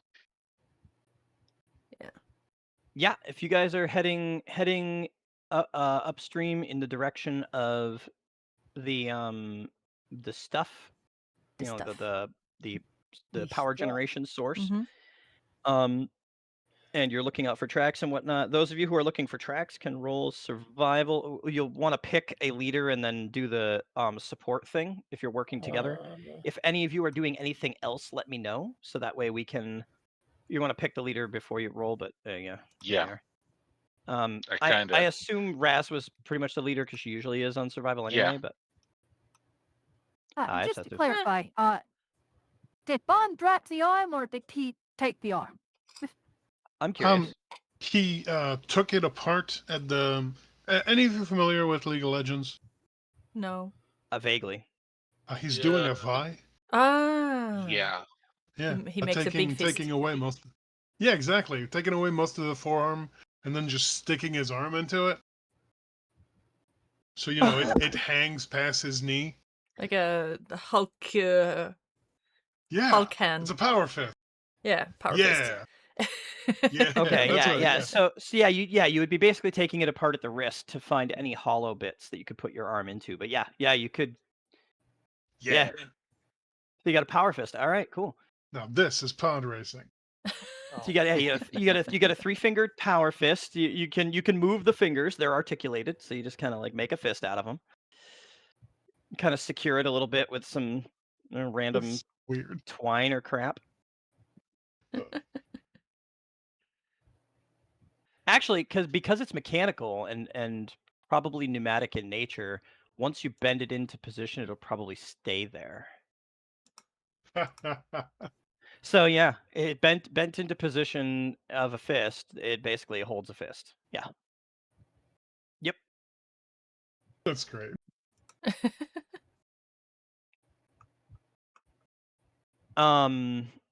Yeah. So Bon has a new bitch slap. Jesus. A new giant metal bitch slap.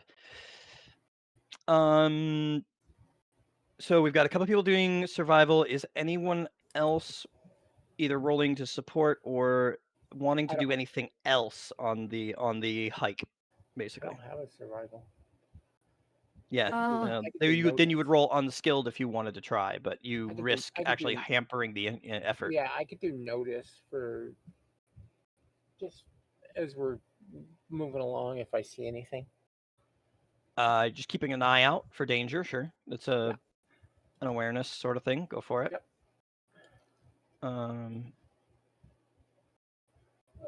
Funny that you kept your name. Yeah. Chloe and Rock, what are, if anything, you doing? I am doing a part of my obligation. Okay. Just flexing the fingers and closing them and flexing like, hey, this is neat. I like it. This is a fun feeling. All right. That's what Bon is doing. You know what? Just because I think it'd be funny. I think you can actually. We could probably say that you find like tension cables of some sort inside the hand, so you can actually move your fingers around and pull on these cables. Make a And middle finger. it flexes the there's just the two.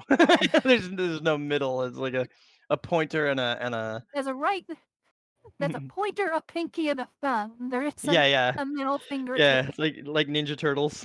Yes. But yeah, so like the way you move your fingers around inside, you can like kind of manipulate the fingers of the hand. Boy.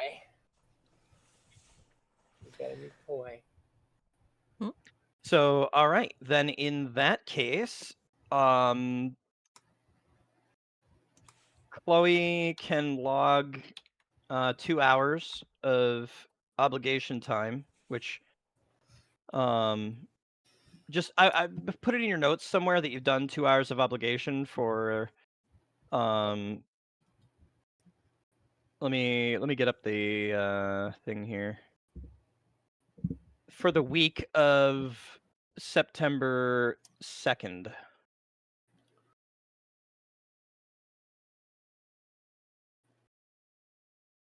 Or no, sorry, the week of I was looking at the wrong month. The week of September 6th. My bad. Done. So yeah, that'll be 2 hours of 2 hours towards the weekly obligation. Those of you who were working on survival, you do find more and more tracks as you go. And you start to see tracks that are a bit more disturbing. These are likely tracks of a mech of similar caliber, if not the same model as what you found the arm for. Interesting. So you're heading in a direction with at least significantly greater potential opposition, or greater force, regardless. Oh, that was a launch right over the pool. Dang. So if this is a potential danger, it is getting larger. And for Flux with a 4, you don't really notice anything out of the ordinary to worry about. As you get closer to dinner time, one, are getting hungry, those of you who eat, and two, you definitely start to hear the noises of something. Noises of a group of some sort. Like the sounds of like things clanging and like Ooh, vague discussion carried on the wind, but not enough to hear the actual words, like that sort of thing. It's the camp.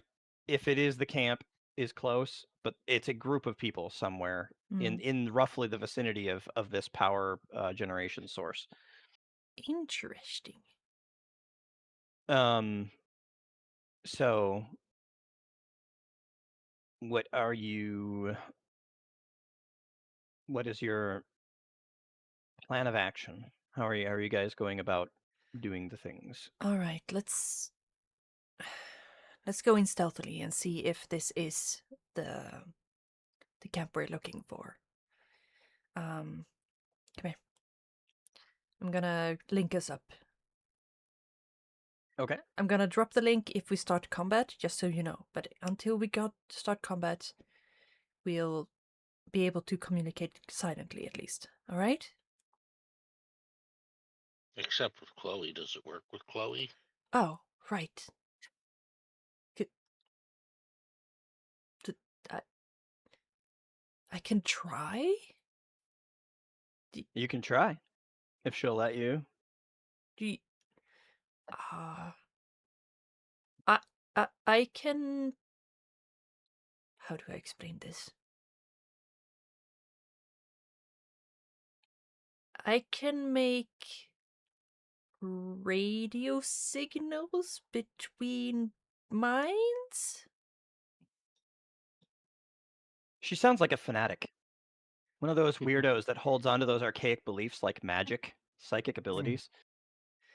Uh, This is me translating for Chloe. Chloe's like, yeah. Weird. Mm. I tell my head the most eye, but looking confused and very concerned at how rather speaking, considering that she's the leader of the group. Sigh. I bite myself again. And Okay, so she makes blood. and go around to the people and put a dot of blood on their foreheads to activate. That's 1 to activate for 2, 3, 4, 3 points. And then I kind of hesitantly point toward. You can see that there is some kind of something happening as I put the dot down. There's kind of like a whoom in the air, the vibration of some sort. She actually can't detect that. Oh, interesting. She cannot sense that that particular information. Ah, cool. And I hold up She's the incapable. bloody finger towards Chloe questioningly. Do you mind if I try to connect you as well? As far as you're concerned, you don't have an occult skill on Chloe, do you? We didn't give you the occult skill on her? No. Okay.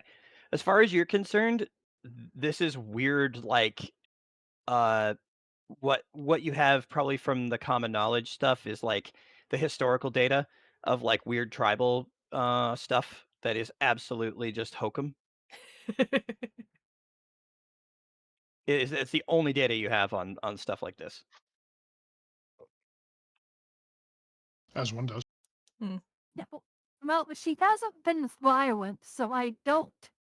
I don't back away. I don't like actively try to fight her with this. Sure. Okay. So So I assume you're talking about the probe, like because yeah, the Chloe image is just an image that you would yeah, pass through, but like you're gonna on try the to like smear. Okay. probe, what I think is a forehead on the probe. Sure. Okay. Kind of So over the camera lens somewhere. yeah, up above the camera lens. So yeah, she smears like a fingerprint worth of blood on the probe, and like concentrates at it. You don't even have to spend the ISP. Yeah. There's just nothing there. You like your senses reach out, and there's no mind to connect with. Oh. There's literally it's like think like a telepath trying to like read a mind and just sensing nothing Yeah. in the skull. Like there's just nothing there. Complete blank. Like not even like someone who is alive but like not conscious, or alive but like not like able to think. Like this is just like literally there's no person there. There's nothing there. Raz looks a little discomforted. Oh, it doesn't work.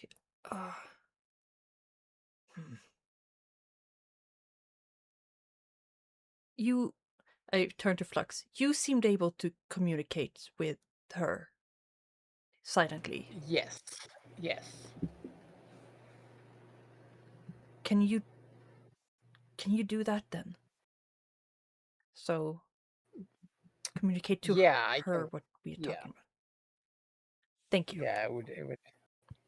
All right. So because of like this and kind of what is going on, just keep in mind this is an intentional complication, and it does make things more difficult. Right. You can telepathically speak to Flux, but you can't telepathically speak to Virgil. Virgil can't comprehend what's happening, just like Chloe can't. All right, So he doesn't hear what would the have thinking. to happen? He just hears like this weird buzz in Flux's mind. So what's gonna happen is you guys can tell Flux a thing. Flux can tell Chloe a thing. However, it happens at a delayed rate. Yeah. Because it's not like a direct communication. So we're gonna do a thing where basically whatever you guys say to Flux, Flux can tell to Virgil to tell to Chloe, but then it becomes a thing where it happens essentially next round. Oh God. So it's not gonna happen like, so whatever you say, Chloe can't act on until the round after. And vice versa. If Chloe says something, you guys don't get to like get that information until it comes through Virgil into Flux, and then Flux transmits it to the rest of you. Yeah. If you're going to try to use the instant communication, that is the complication of blending a group that can't all use it. That's funny. It's just to represent the difficulty and like and the now over time maybe we'll loosen that, partly because it would be a pain in the ass to play like a whole campaign with that problem, but partly just because you guys will probably learn how to more effectively communicate if you keep doing it. But for the time being, because it is fairly early on, and I think it'd be an interesting complication for you guys, that'll be how it'll work for the time being. I turn to Ban, or Rock. Finally able to communicate properly with you in silent speak.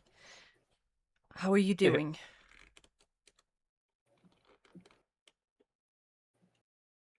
I think sorry. Go again for Big Fudge. I pretend I didn't hear any of that because I heard it, but it's entered one. Yeah, I didn't hear any of that. He's too worried about playing with his little fucking hand now. That's right. Yeah. It's like those guys in the 80s who obsessively had those forearm squish, the grip thingies that you like squeeze to get your forearms buff. Oh, yeah. He's like he's sitting there playing. Okay. Well, we'll see what we see here, okay? Are we having the telepathy? Yeah. Yeah. Yeah, but it's only between you. Yeah, all of you except Chloe are connected. Yeah.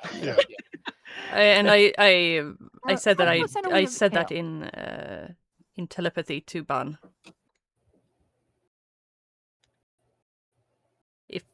But if he wants to ignore her, he wants to ignore her. That's fine. No. I'm how does the telepathy works? In what way are you asking? Like, what do you specifically mean? Does it translate meaning or does it translate thoughts? It translates. Well, okay. First, the language will jump gaps because it has to do with what it means, but certain things will come across literal. So, like your name came across as rock because the word means rock. You're not going to you're not translating sound, So like, people wouldn't go, "Oh, his name is Bon." They would go, "His name is Rock," because Yeah. it means rock. So like your name Frank might actually come across like, of Honest. course you know this. Yeah, you might come across to someone as they would hear the name Honest. The place which to go. We need to be quiet here. This might be the camp. So, we should stay low to the ground and sneak up and see what we have here. Do we have a... Is it flat ground, or is it more hilly here? I mean, there's a grade to it, Mhm. that the river is flowing, but it's not like, I wouldn't say hilly at this point. It was Yeah. hillier closer to town, and it was going Mhm. to get a lot hillier heading north, but But it's not they super hilly might right be in here. a depression of some They could sort. be, yeah. There could be a dip. There could be a hill. Like, as far as the overall landscape, yes. As far as Yeah. where you're at, it's relatively flat, as in quite a distance. But Mm. there are like slopes and like you know dips and stuff, like Mm. mounds, but not what I would call a hill. In your immediate presence, anyway. Yeah. So I kind of motion downwards a little bit, and start heading towards the sounds. Um, Bon echoes the thought. I just the whole order. There's no reason why the order of speech would get mistranslated. Actually, that Mhm. doesn't make sense. Yeah, Um, your meaning should come across, so you Actually, wouldn't necessarily. Yeah. Bon's not a wizard. He is speaking out loud as he thinks the meaning. Excellent. Excellent. Yeah. He So hasn't learned how Chloe to can do it. still hear that. Ah, Yeah, yeah. Yep. yeah, yeah. And so can you, actually. Mhm. Yeah. Um, uh, Bon is going to. He asks, "Is there distance? What is distance?" And he just points to his head. Talking distance. Ah, about uh, a mile. Instead of mile, it's an impression of distance. Yeah, you're definitely gonna get a sense of what that means, even if you don't know the word. Because that's a sort of like if I estimate, oh, my car is 20 yards, like I'm not actually. That's just my words for it, but I have a sense of approximation, right? So I should actually do so a cast of it and see if I get a race.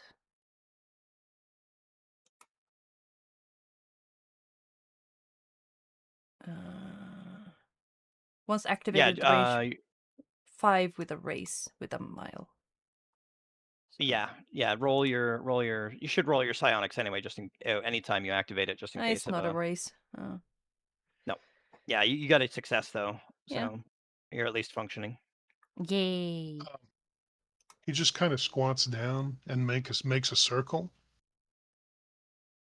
And he plants. He makes 4 dots, and then he points at all of them. You, you. Mhm. And then he makes another point at the opposite side, and he says, "Me." Points at himself. Actually, he says, So you want us to "Bun surround it? Bunda. You go here. If goes wrong, I make sure they don't find you. Mhm. We talk," and then he points at his head. Mhm. If we get into a fight, I will drop this though, because if any one of us get injured, we all will feel it. is good. Hmm. Should drop. Yes.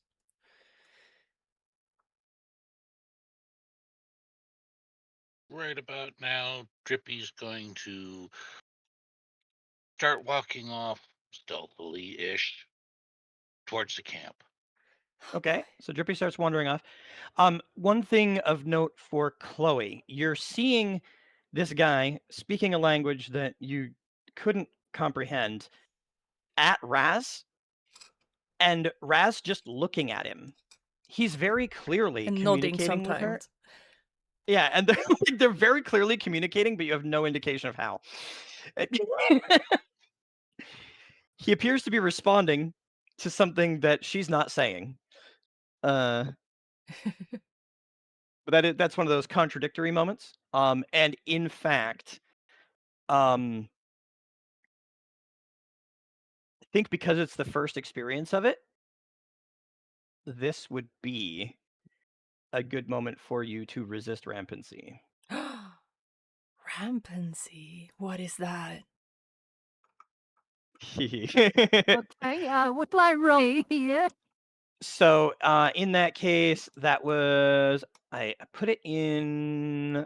I put the roll down, the specific roll down in. It's under the hindrance rampancy. So, whenever you experience cognitive strain,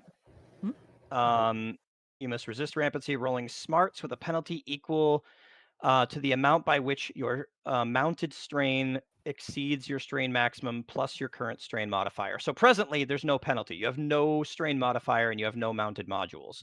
So you say that there's no penalty. How close are we at the river?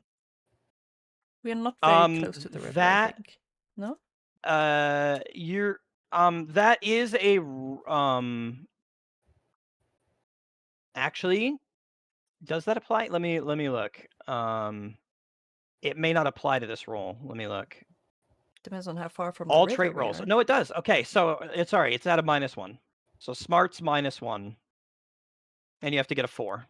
It's not a Fucking difficult. Fingers crossed. Okay, I guess I'm rolling smarts. Hopefully, Two Raz ones. didn't Two fuck me over ones. here. No. Oh, Oh no, how dare you? Uh, All right. So with no mounted modules, no other personality takes over.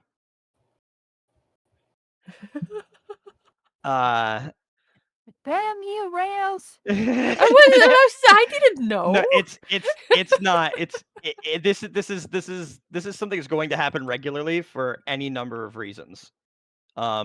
And it won't continue to happen for the same reasons over and over as Chloe starts to absorb and accept truths.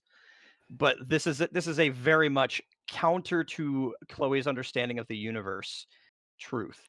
The logic module doesn't like it. Yeah, on a failure, your current strain modifier increases by -1. So your change the where you have your D10 is your base, and then there's the mod category or column. Change that to a -1. No, a -1. But it doesn't. It wasn't like minus king. Really? Okay, hold on. That goes. Okay. All right. So, yeah. Now that just means you have longer maintenance. Really, ultimately, because the strain modifier only applies to your maximum strain for how many modules you have installed or mounted, which you don't have any, so it doesn't really matter right now, and you're not mounting any anytime soon, so it doesn't matter right now. And also to your penalties on rampancy. It doesn't apply to anything else. It's just your it's just a scale of your rampancy. So, when you go through maintenance, you can remove it. But this is an indication As that this rampancy you're event is struggling. happening, you just seems like Chloe's projection just simmer a little bit. Yeah, kind of Clearly something wiggle. has just caused some issues. You almost see like maybe even pixelation or like the 3D equivalent of pixelation, like a weird Bzz. distortion, like this weird like how we see sometimes in holograms where they go kind of like straight lines.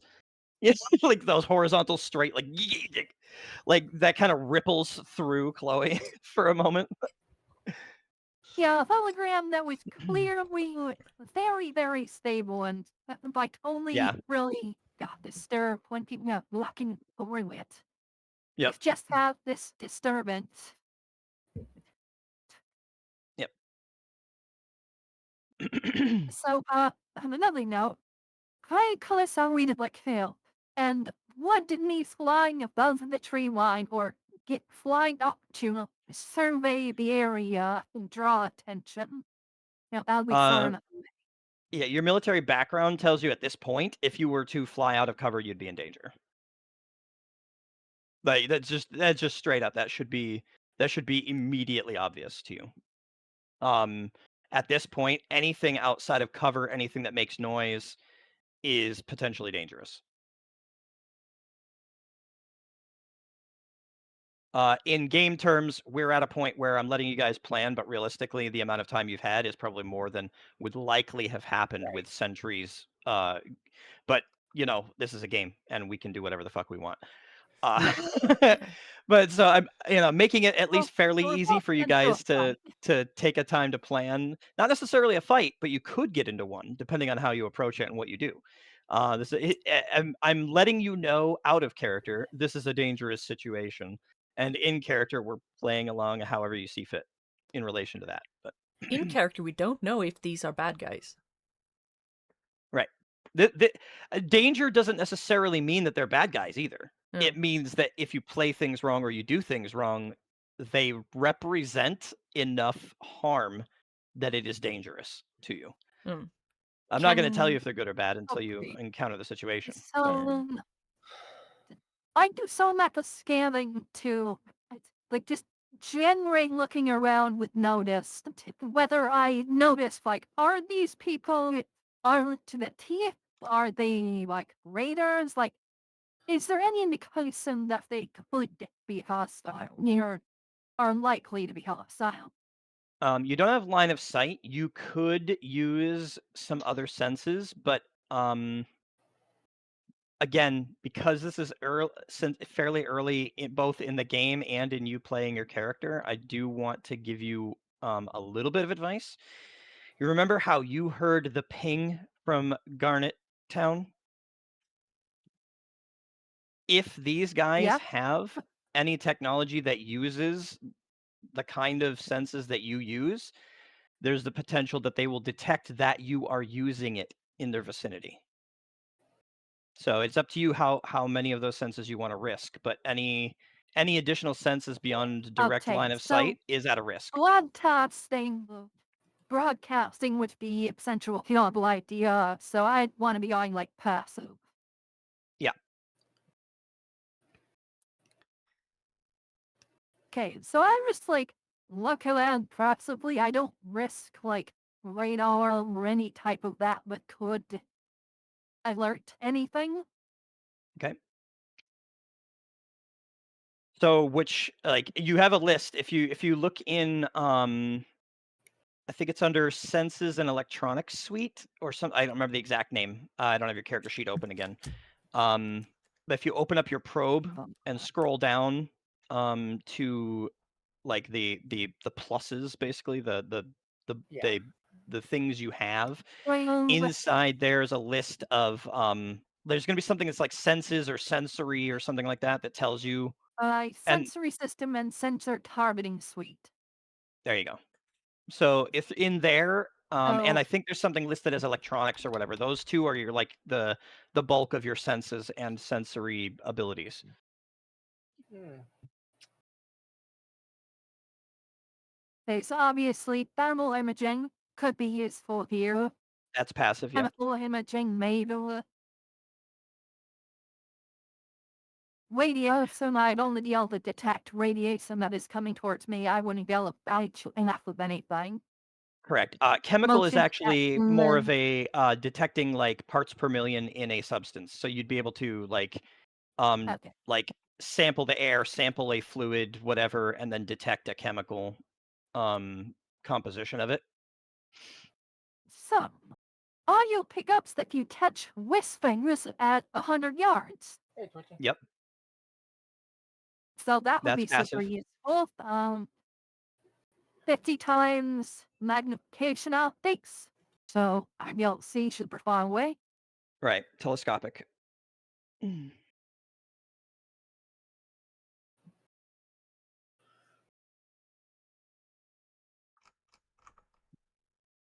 So I think that's it in the sensory systems for things that might be relevant. Now let's see. So that was sensory. Radon sonar would lead me to broadcast something. Night Yeah, vision isn't very useful right now because it's not night, and not dark enough, yeah. infrared infrared would give away our position.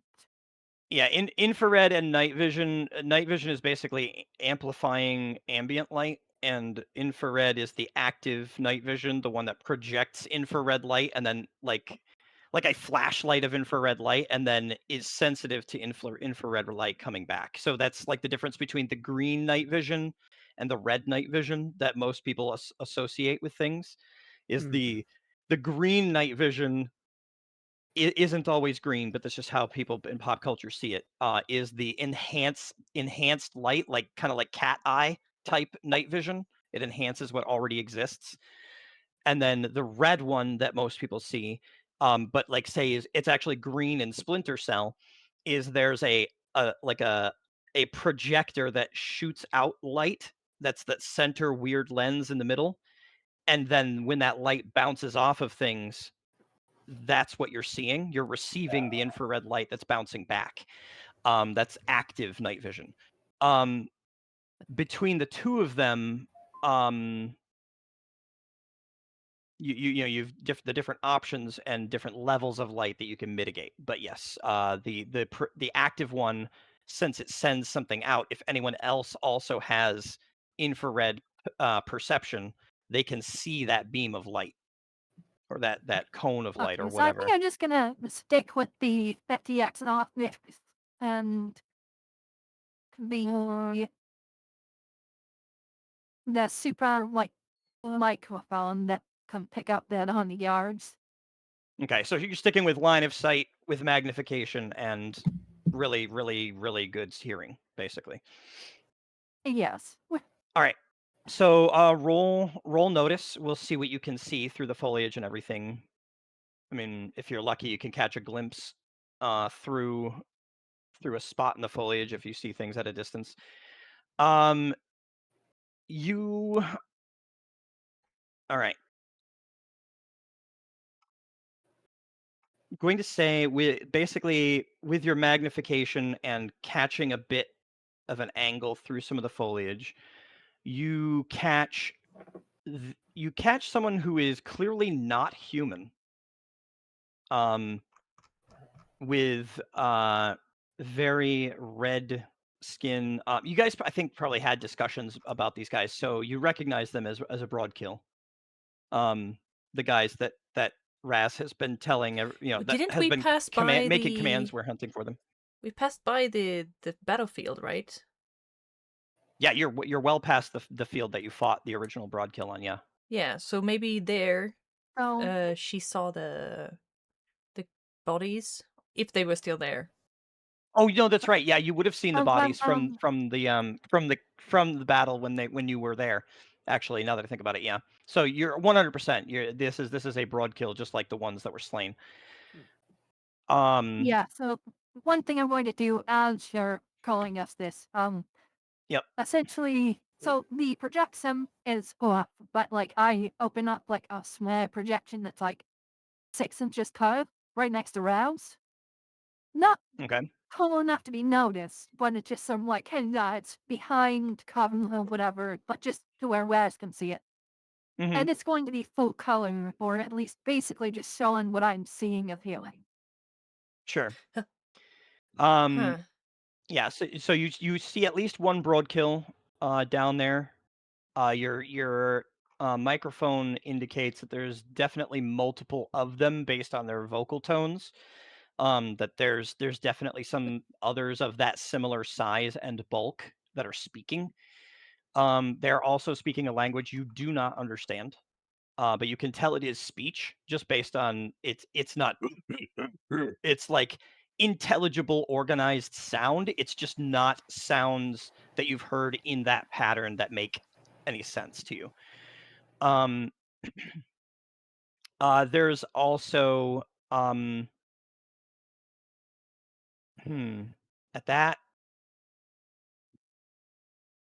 you all right, so you hear also another voice. It sounds more normal. Also, they're speaking a similar dialect to your friends here of American, or in your case, in your translation, American English, or this strange dialect of American English.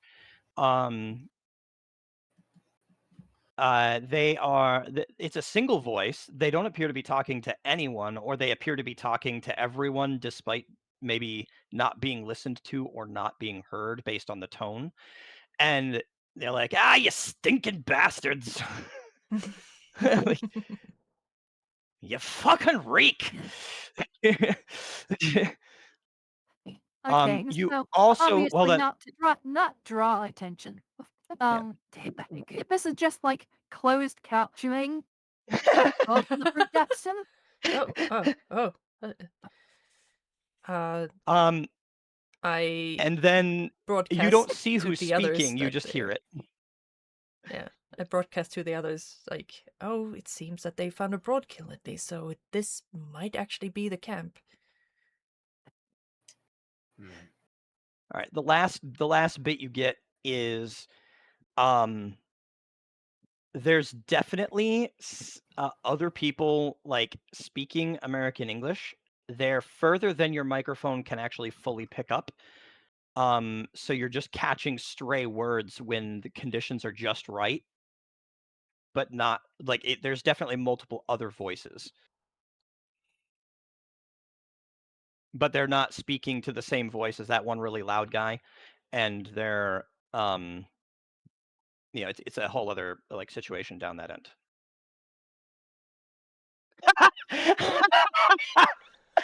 Oh, Frank, that's awesome. Hold on. Oh, we got to put that on the screen. 100%. What? Well, I'm glad you approve. What did you do? Look in the Rift's chat. Look in the Rift's chat. I'll put it on the screen too, but that is 100% getting saved and shared. Oh my god. That is amazing. I love it. There he is. It is fucking fantastic. Downloads. Yeah. But I tell the other three that there's a Brodkil. At least one I love the name of it. Bun Casual Power Fist. He's not a power top, he's a power fist. Oof. Oh boy. Oof. Hold on. This is amazing. For those of you who now if you could see my screen, I've shared it up on the screen.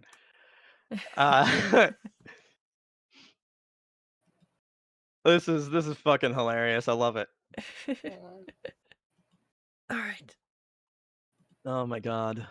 Bun, you want us to surround the place? I go to the other side. Be careful. Yes. Okay. Quiet. Yes. He says, just lugging away this giant piece of machinery. Oddly enough, though, it doesn't seem to hinder him in any No, that's significant the- way. Like, Yeah. like that fist would be something that like a couple of you would struggle to like carry, and he's just like casually got it Yeah. strapped onto his arm like a giant glove. Anytime Bun does something like this, Hi, Leia. there I'm is like sorry. a I you know what? I saw you and I didn't say hi because I think I was listening at the time. But Mm. hello, Leia. Hello, Leia from earlier. Raz takes Sorry, a go ahead. second to just go. No, that's normal for him. Okay.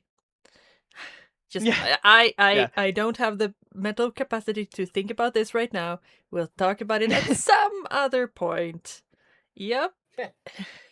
That's Just- also something that's got to be disconcerting to Chloe. It's not enough to cause cognitive stress yet, But like this guy's casual relationship with physics, like he is very much capable of doing things that should not be realistically possible. It's just presently you're rationalizing it as like dense muscle fibers, alien biology. Like you're running through all the options, but once you start running out of options, that's another moment of potential cognitive stress in the future.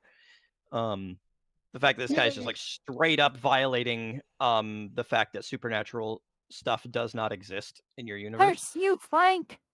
Causing their stream. Warden again. I mean, to And be so- fair, that is the point of playing a character with this sort of thing, right? Like that you should be exposed to it periodically and have a problem with it. If only if it weren't for me, that- crazy kids. Yeah. Yeah.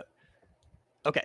So, I assume everyone's trying to be stealthy.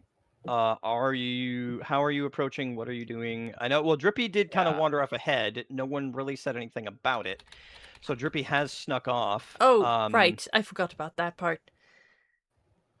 And I go, Drip. At this Oh, point, shit. yeah, Where's you're Drippy? gonna go to give orders, and he's gone. And actually, with an 11, he's done quite well. Like you don't even know where he is. No. Like, because you weren't paying attention when he did, and he's like snuck off.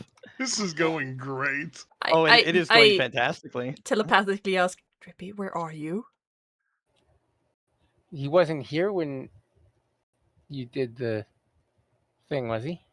No, he was here when she linked to everybody. Yeah. Oh, okay. He was here for the link, has no idea what Chloe relayed to the party.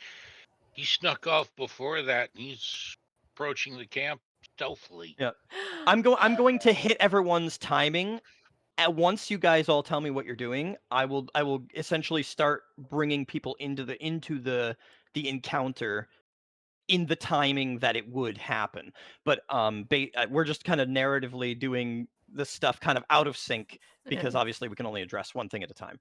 So we're addressing the main group So- now, and then we'll address entry to the encounter. Mm. So separately. does Drippy reply? Approaching the Drippy has camp, time to camp. reply. Yeah. Flux and Chloe can see Raz just go, that but silently. Oh boy, here we go. I guess we're approaching quickly now. Okay. Keep quiet. Okay, we're approaching. And we're going to try stealthing closer. Now, this is obviously not a support roll situation. Everyone's rolling their stealth individually. Drippy has rolled. Flux has rolled. Chloe has not received the order to move yet, I guess. Well, yeah, you're still going to translate it through Virgil. So Chloe receives the order to move.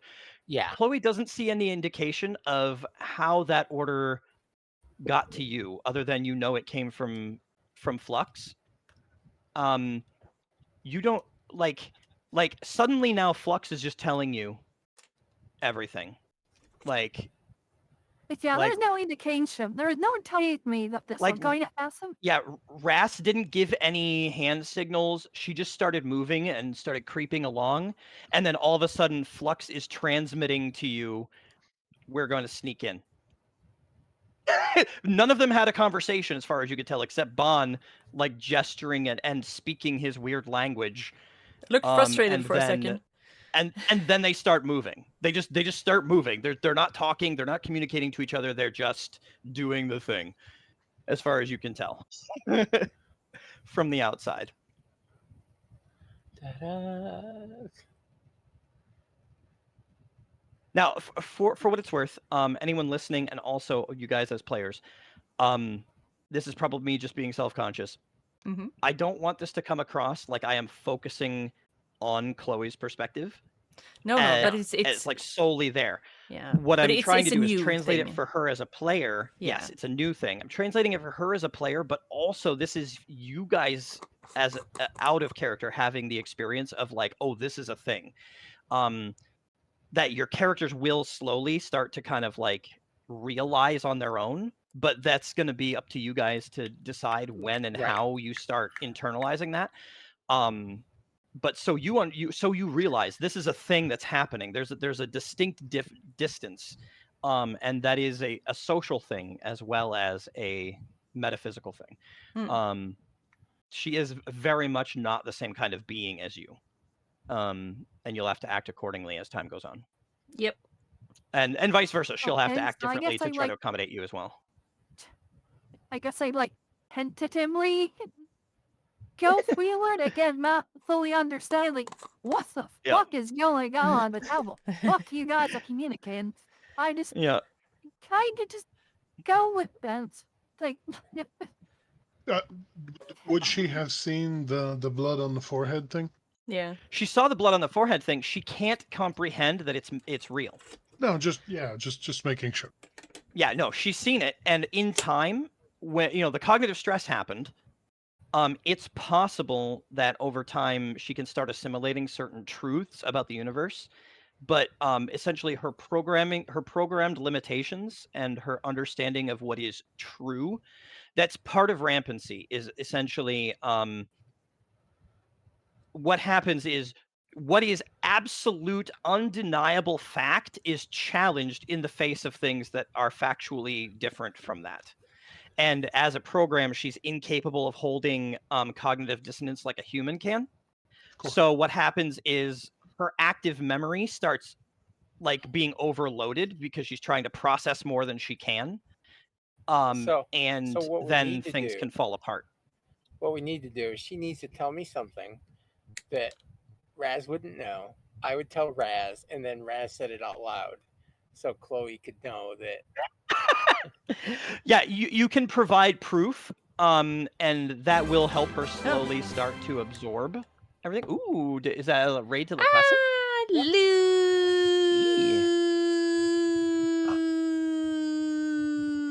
So yeah, we'll wait a Luke, moment, how are let you the raid doing? go through before I Hi. push people in. Can I join in? That being said, Oh, we could hey, still man, use. Sorry, what was that, Anna? Oh, I feel like that would trigger an event just because, Aw, that like, was that's okay, cute. I only told you the no! what's Right. that. Right. Oh, the only logical explanation of that is that they breached Really? my God system damn it. I somehow, fell for it. or I somehow Jesus. fell for reading that. Where data are they? that I Yeah. don't want them God damn to. it, I fell for that. Yeah, I or fell the for transmission that was so somehow listened in on. hard. Goddamn They have kids. more advanced technologies Oh, and well. yeah. All right. I do need a stealth roll from Chloe, which I think is just going to be unskilled. Or no, it's not unskilled. It's a core skill, so you have at least a D4 in it. Yeah. And Did you have fun so with that's it? Drippy, Yes, I know. Arthi, Ras. Did we get Oops. one from? Did we get one from Bon? We did. The 3 and the 4. Got it. Okay. We didn't get one A from double Raz. 3. Well, We got a stealth roll from Raz, a 6 and an 8. Oh yeah. Yar. A 3 and a 3 from Chloe. Excellent. Did you have Okay. fun with Destiny? So we know where that's going. Did you have fun? Did you have good time? Got to paste my own I find raid it message. not keeping me in the loop. Excellent. Achievement hunting. Ah. Also remember, yeah, you've got the sweet. -1 from the river too, so it's actually a 2. Oh god. She's floating. How much noise can she make? It's more that she gets noticed. Like It's visually, well, no, I think. no, her penalty is thalassophobia. She's near the Yeah. water. It doesn't have to be rational. Her attention is drawn constantly to the dangers that could potentially be lurking in that water that she can't see. So she bumps into branches and trees. Yeah, because or just it's like there's only so much anyone, even a machine, can split their attention Mm-hmm. before they make mistakes. Yeah, Ooh, so like- they probably get noticed visually because they hovered a bit More, too high yeah. or something. Or yeah, they might have made it. They're not going to make noise. They're not going to step on anything, but they could run into a branch. They could, yeah. Yeah. They're unlikely to actually run into anything because of proximal sensors, but still, there's the possibility they're going to move just wrong, and yeah. Yeah, the lightsaber in Destiny 2 is pretty good. Yeah. love it. Nice. They're doing a server slam tomorrow, so we're gonna be on tomorrow. That's what we're gonna play. Ooh. What's a server slam? Mm. Servers merging? Yeah, no. So they shut so there's no updates or anything coming from Bungie anymore. Mm-hmm. So everybody's kind of getting on Destiny 2 and trying to force them to do a D3. Ah. We want a Destiny. Oh, so you're Yeah, trying to prove that there is enough. yeah. So No worries, tomorrow's Frank. Bungie Day. They're So gonna prove there's enough interest. 7 at 7 p.m. Everybody's supposed to get on, Mm. and it's Bungie's day. Like, That makes sense. oh, But basically show them, hey, you're missing out Yeah. on a huge crowd and a huge amount Yeah. of income if you don't because give us the thing that kind we, of put everything into marathon. And Oh, yeah. yesterday when we were on, there was like 79,000 people on Destiny. Not and there was- disagreeing, Luke, at all. And Yeah. there was 7,000 people on marathon. We had 10 times the amount of people on Destiny 2 than marathon.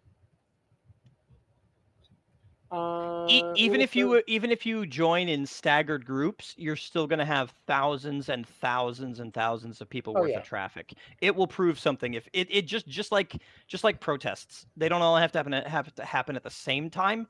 They just need to happen. So Sony did their state of play or whatever they were doing, like all the new games that were coming out, and everybody in chat on Twitch was hashtag we want Destiny 3. Mm. And that was the whole chat for the whole 2.5 hours. Like, Wow. they were starting to my. time people out. Yeah, understandably. It gets Like, spammy after a while. well, Yeah. they screwed up. But no, but it should be okay. I mean, there might be a little, but the last time when we did it, there was 100 and some thousand. Yeah. people. That is unfortunate, Luke. Yeah. But you can only do what you can do, right? How else do you get their attention? How else do you do the thing? You try, and if they don't listen, then they don't listen, and then they miss out on whatever you don't buy from them anymore. Yep. Like, and then when you punch them in the wallet, maybe they'll change their mind again. That's you're basically telling them, hey, by the way, the punch to the wallet is coming. Like, if you fix this now, I think they then see it because I'm sure they do. Marathon's fairly like within the last year, and it's almost dead. Like, there was only One 7,000 fist for people on- each nut. Luke. Punch him in the nuts. How?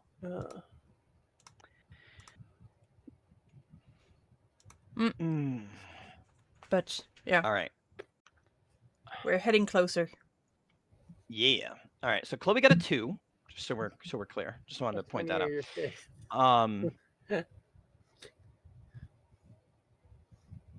So also Rock. I assume you're using your enhanced movement, but tell me Yes. how you're getting to the other side of the camp, and in what is the path you are taking, and what method of movement and whatnot. So Bon leaps to the not the treetops, but he is going to be like high inside the canopy, hopping from branch to branch. He's going to see how quickly, how close to the camp he can get to get a survey of the place, going from around one entire side to the other.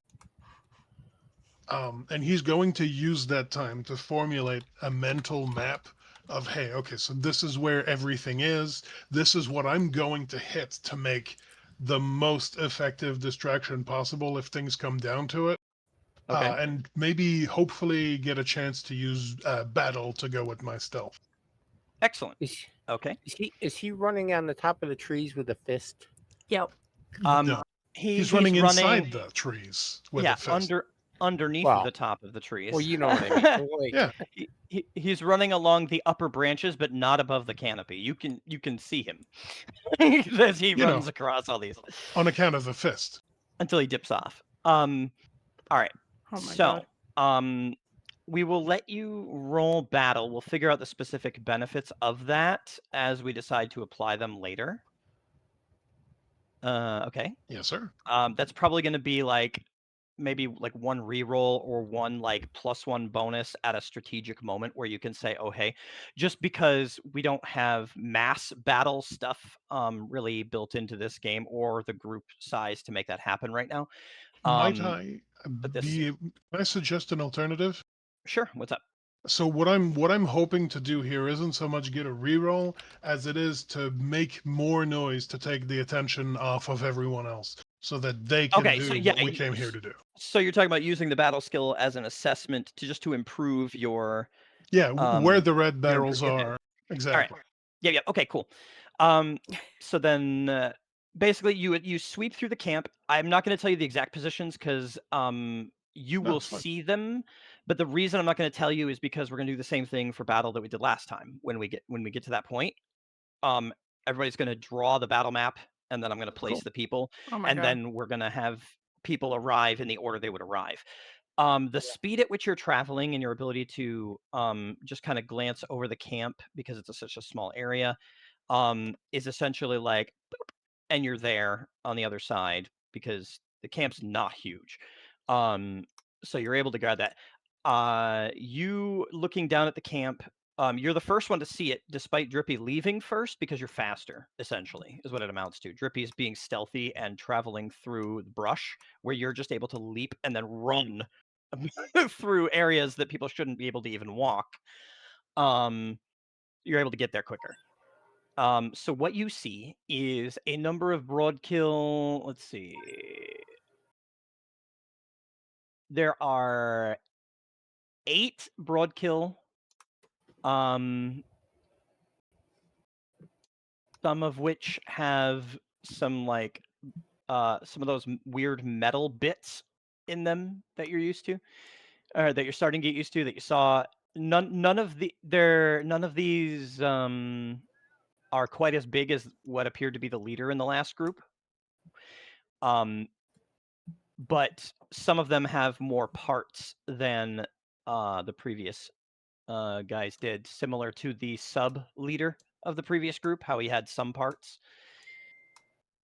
some bionic parts. And then Sure. there is one guy who just appears to be a man. There is Good night. one Have good well, dinner, I'm just gonna Luke. straight up say mech, although what Bon understands it to be is entirely different. But it looks like possibly the mech that is missing the arm that you got your fist from, because its left arm is missing, and so, or well, sorry, its right arm is missing. So its fist is on you, apparently, based on coloration, shape, size. Yeah. Everything indicates that from the other arm that the arm you have is the thing Be right back. that you have. Is there someone We'll inside just check. the mech right now? Wrestling. Bon, I don't think has a concept that people would be inside it, so I'm not sure Bon would notice because Definitely it not. would be an enclosed compartment that doesn't have like a windshield or anything. So I don't think Bon would have a comprehension of that, realistically. So I can't really give that information to you guys because I don't think he would think of that in his perception. There is also towards the back of the camp. So the river is sort of like the front of the camp. There's like the camp, leading into what appears to be a rock face that you guys couldn't see from where you were in the woods further back. And in that rock face appears to be a small cave, not very deep at all. Like Bon, you can see the back of it even from up here at the angle. You can see the back of the cave. And there are a number of people inside it, and they appear to have taken like, I guess for lack of a better way to describe it in Bond's context, it's like rebar that they've taken and made a cage wall with. Curious. Interesting.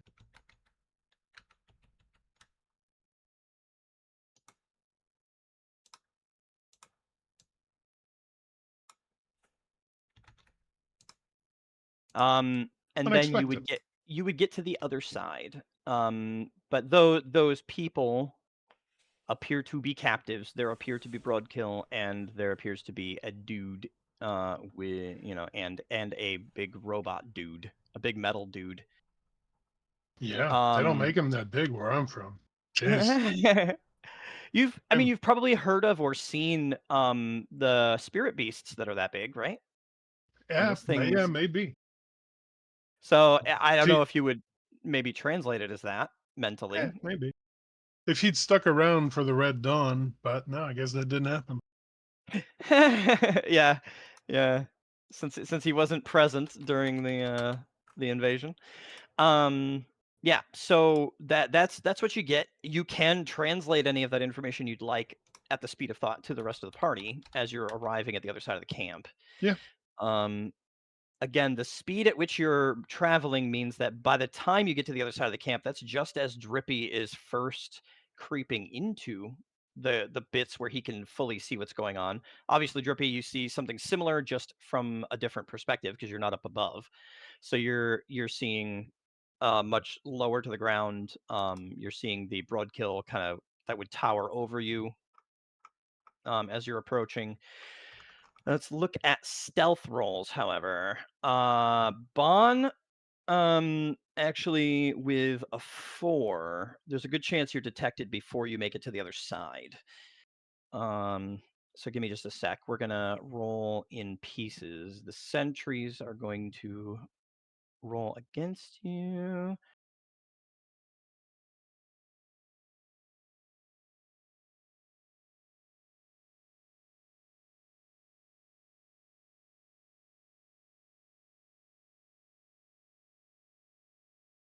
Did that not roll? Oh no, modifier, that's why. Okay. Hit!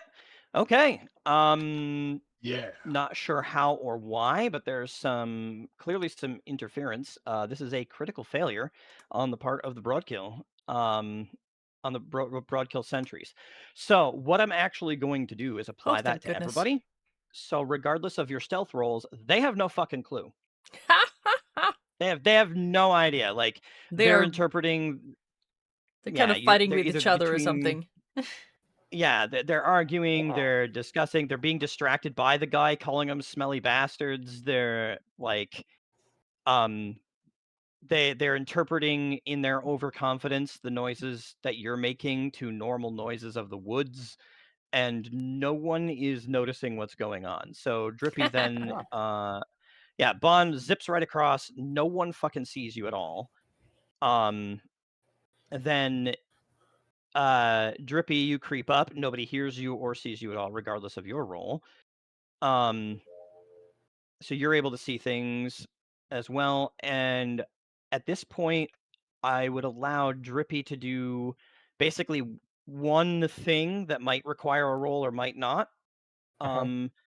to account for the time before everyone else arrives, whether that's enter camp, whether that's observe the camp to try to discern something, whether that, whatever. But you could essentially take one action and we'll resolve it before everyone else arrives.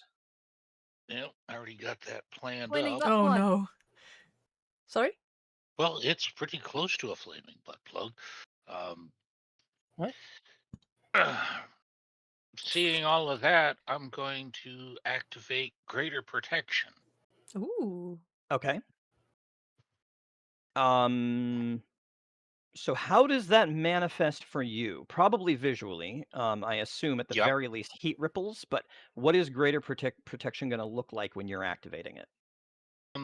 It's the standard protection. Greater is just the subcategory of it. Right. Right. No, I get it. And just like last time, it's thin wisps of flame that emanate from him So All right. around So yeah. him. he gets visible. Yeah, So it's visual. Yeah. It's like the actual flame on power, but just But not Oh. nearly as much, flame on. much smaller scale. It's just thin little Yeah. wisps of flame. Sure. Mm. Okay. So you're going to activate your power. Go ahead and make your roll. Of So course it's basically, gonna. it takes you a little bit.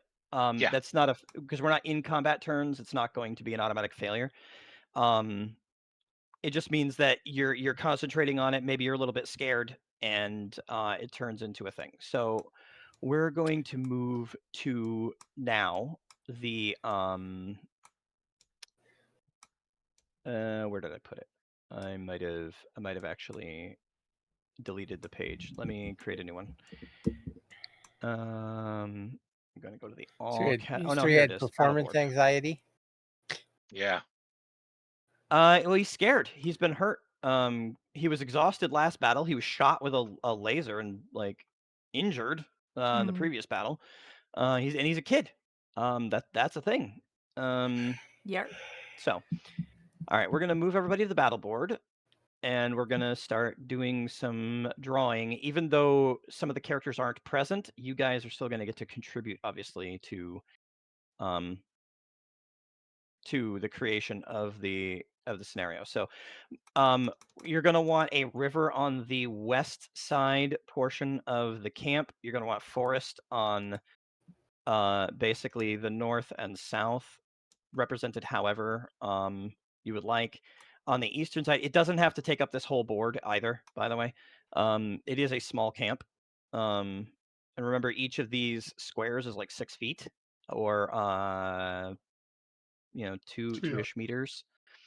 Um, I would knock you so out. Oh no. oh no, and you. But so once you've got that in, have a fire sort of central to the camp. Have a cage like was described on the eastern side ish as a cave. What's the red? I'm Fire. assuming red is the campfire. Yeah. Oh, okay.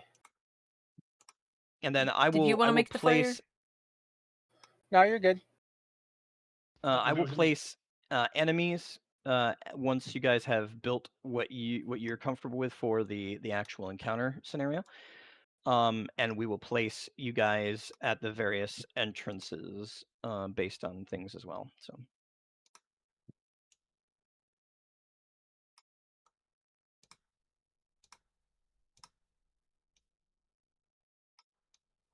and we will switch to battle music because battle music is fun. Yay. I like battle music.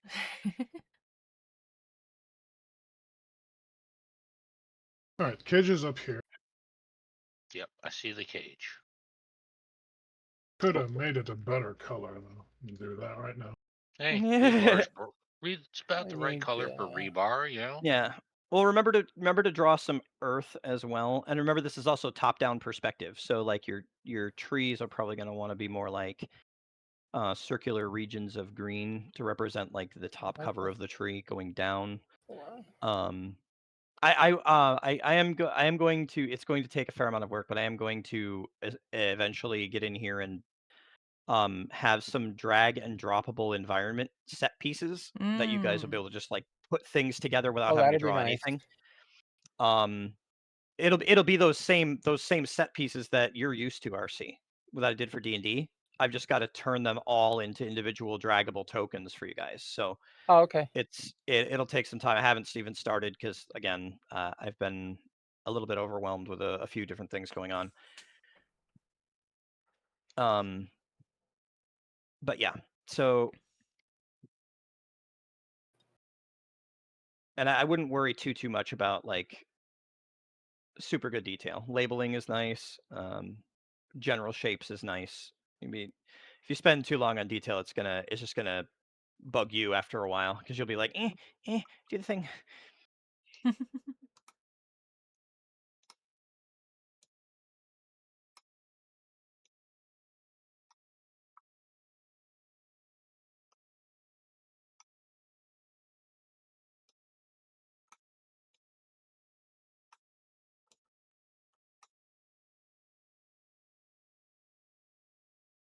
So one building, right? Just Or what are the randomly more dot. buildings? There would have been just one if there's anything, and it wouldn't really be a building so much as like a tent. It'd be a big tent, but I did forget to mention Uh, it, but there would be what one about the one power kind of source? big tent. When you get close enough, I can answer you what that power source is, but Chloe doesn't have line of sight on Well, what would be. but more so, It's would clearly here. that be in its own building or something? I'm going to tell you that there is no building here. At best, Big there's a tent. big tent. Um, Pavilion. what Chloe will detect when she gets close enough is where that power source is. Okay, so it's firing if the ten against the gas. Meh.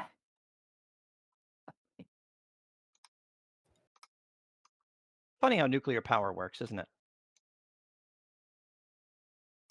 It is power generation. It's not a fuel cell. Yeah. Yeah, as Chloe gets close enough, yes. She can tell from the infrared signature coming off of the mech itself that it has a active power generation built into it. And it's Say no. radiating. What's like for It's that fight? it's not like your tech. It's like super old tech to you.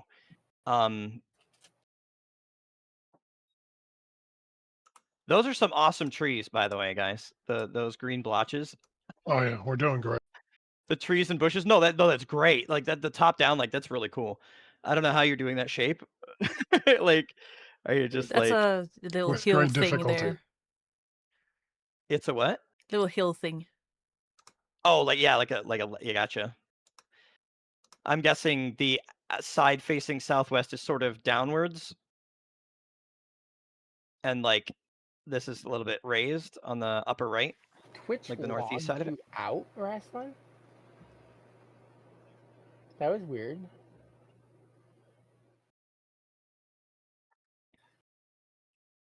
Kind of like a small earth mound ish.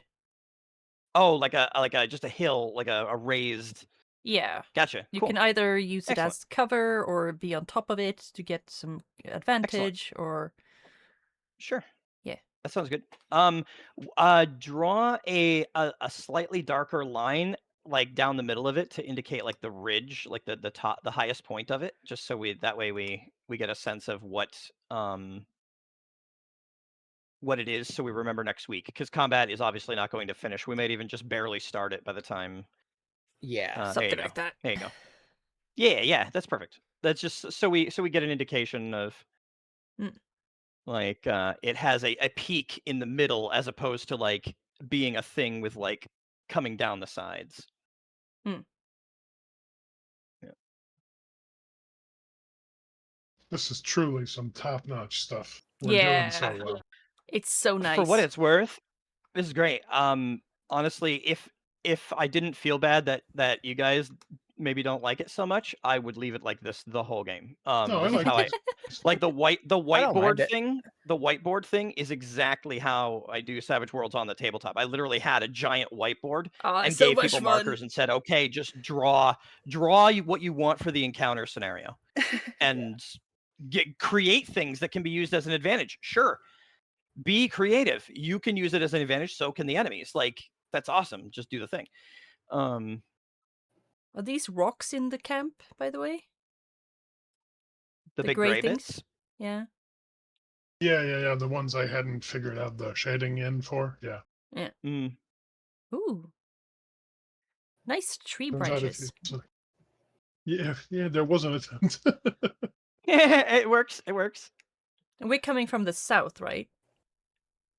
You, Chloe, Flux, and technically Drippy, although Drippy's like essentially already further in. By the time you would arrive. Yeah, Bon is up on the north end. Well, he's already dropped his token.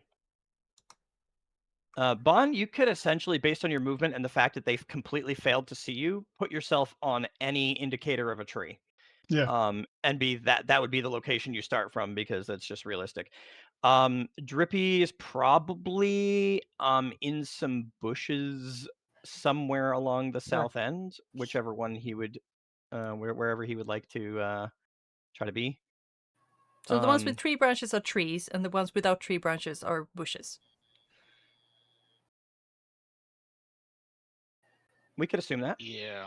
That might be a good Not indication. sure on how to drop myself, so Just drag your grab go into the journal, drag click on your name and drag it out onto the board and set it down, and wherever you set it, your token will appear, and then you could just move it to wherever you're comfortable. But you're going to be kind of further in, probably somewhere like here-ish, there we like go. as in distance, like where I'm pinging, you can see. Yep. Or by the... So some Would be smart to be Yeah. at the Zoom in a bridge. little Yeah, and anywhere in I wasn't indicating Yeah. strategic location, just rough distance from the center. Yeah, okay. Anywhere that far north, anywhere along this like horizontal line, wherever you feel Drippy would have stopped, and started What is looking. that? Red barrel. I don't know. A I don't know what that barrel! is. It's a red barrel Oh, It's a oh, barrel? gotcha, red for barrel. disruption purposes. I see. Oh, you want me to Hmm. shoot those? Okay, got it. Exactly. Ba-boom! Codename Churro. Yes. I mean, the machine needs to run on some kind of fuel, right? Is it electronic? It Or- is, but it does not run on that fuel. Just so That's we're gonna clear. be my raid message to Zach. Codename Churro. It's gonna be your raid message to Zach. Yeah. There was a something that happened on Saturday when we were talking about codename I think Churro. it's day that we tried. Zach doesn't know what it I mean, is. where? Sorry, say again, Anna. The token. Where the hell do I get the token? Click on your name and hold down, and drag out onto the board, and let go, and it will drop your token at that location. Yeah, well, unfortunately, it does that. Oh shit! I never created your. That's right. I never created your thing. Fuck. Just do that for now anyway. You're fine. It'll still work. Yeah, really. It'll work. I'm a PNG. Yep, you are. What are you? Oh. She's a PNG of her main image. I didn't. I forgot to create her token. Her probe token. I'm drawing some seating around the fire. Sure. Makes sense. Oh, okay. I added the poop house. The poop house. Yeah, Excellent. yeah. I wouldn't go near there. I don't know what these things eat, but yikes. Yeah. All right. Chloe and Raz can be anywhere as far north as Flux, but I do think that's probably a good limit. As far as how far you would have gotten before the actual initiative bit starts. Yeah, how dare I forget? Right? I know. Yeah, I would almost think It that'd wasn't be a like little I bit further completely down. wrote a whole new system for how Chloe works with rampancy, and had to at least come to a general understanding of how 20 additional AIs work in order to make sure her abilities exist in the game later. Right. Damn. Actually, while you guys are still drawing, I am pretty proud of what we did. Anna, if you don't mind my sharing, I think it'd be cool to talk about like the AIs on the ship. For that background. Yeah, go ahead. That one thing. Chloe PNG is very thick, and that's where. That's because she gets resized to a square. She gets out of proportion. It's like very, very, very thick thighs save lives kind of situation. She's fat with 2 C's. Right? Okay. Actually, I saw a video recently that the title, was kind of like jokingly saying like thick thighs save lives as like a hey, Yay. click on me thing. But actually it it was a thing. It was a serious thing about how muscle density in your thighs is actually one of the highest um, uh, like sugar balance, like insulin balancing locations in your body, the muscle Yeah. development in your thighs, and Oh. how doing squats and other thigh strengthening exercises and thickening your thighs in the sense of making your muscles more strong there is a very strong indication of diabetic health. Yeah. And particularly in old age, it can prevent you from declining in a number of ways because even if your insulin issue doesn't lead to diabetes, it can cause greater cognitive decline if you are not producing enough insulin to mitigate the higher levels of sugars in your body. So it's one of the ways to prevent aging mentally as well. Oh. Is to strengthen your thighs through squats and other thigh strengthening exercises. Yeah, Thighs. yeah. Chloe, here we go.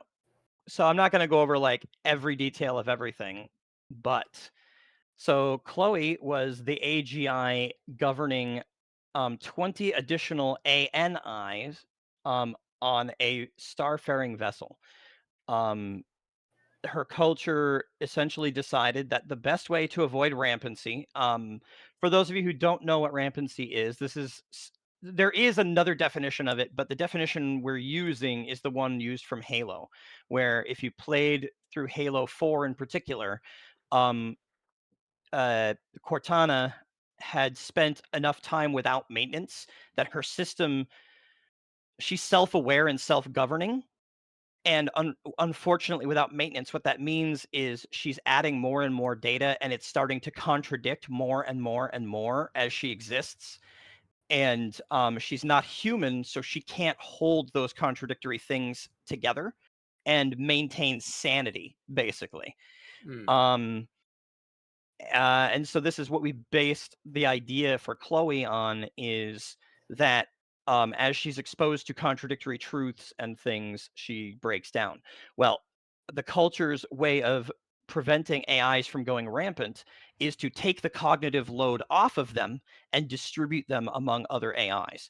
So an ANI is called an artificial narrow intelligence. That's what ANI stands for. It is very, very specific.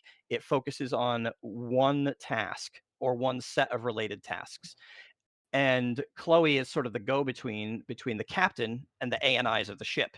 So the ANIs run all the departments of the ship as far as all the automatic functions, and Mhm. Chloe is sort of a crew member in a sense that acts as an intermediary between the command staff and the ship itself. So then it was broken down into 20 different AIs that run different departments: engineering, manufacturing, power systems, habitat systems, logistics, uh, navigation and astrogation, systems coordination, autonomous systems, which are like the drones that go about the ship doing automatic things, medical and personnel, so like a HR slash medical department, terraforming and colonial development, security, internal affairs, legal affairs, intelligence and analysis, strategic contingency systems, science and research, expeditionary warfare, fleet combat operations, cultural preservation, and recreation and morale. Um, so each of those ANIs, as she's able to recover bits of them, enable her to expand her skill list, but at the cost of however many skills she has equipped, essentially, expands her capability, but increases her chance of going rampant when things go wrong dramatically. Because she can only equip so many. But basically, she has enough room, like how everybody got that front-loaded power.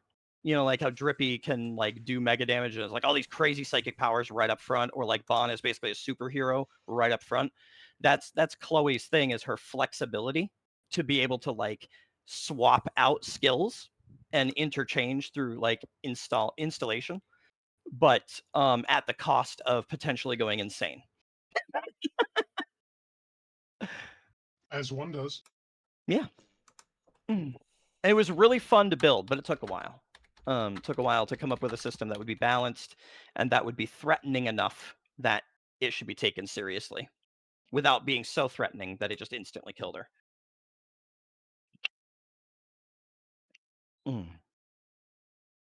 So I'm pretty proud of how that turned out. How was the map? Are we satisfied? I think so. Yeah. Cool. All right, I I'm was going to drag. I was trying to ask, did Ban at all Sorry, I missed. transmit the layout of the? Yes. I Yeah. named Yeah. it. Okay. Yeah, he would Of have. course. Yeah. Okay, so we Instantly. know that they are prisoners. Then Raz is going to tell Flux, Yep. try to circle around and see if you can free the prisoners. Oh, you want me to circle?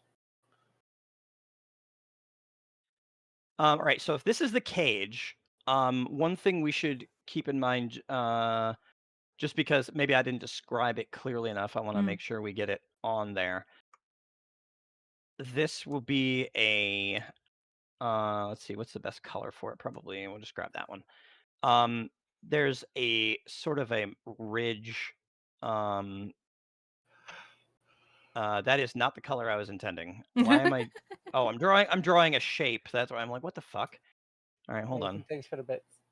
I thought I It's grabbed because you the. are coloring in it. You need to have a transparent background.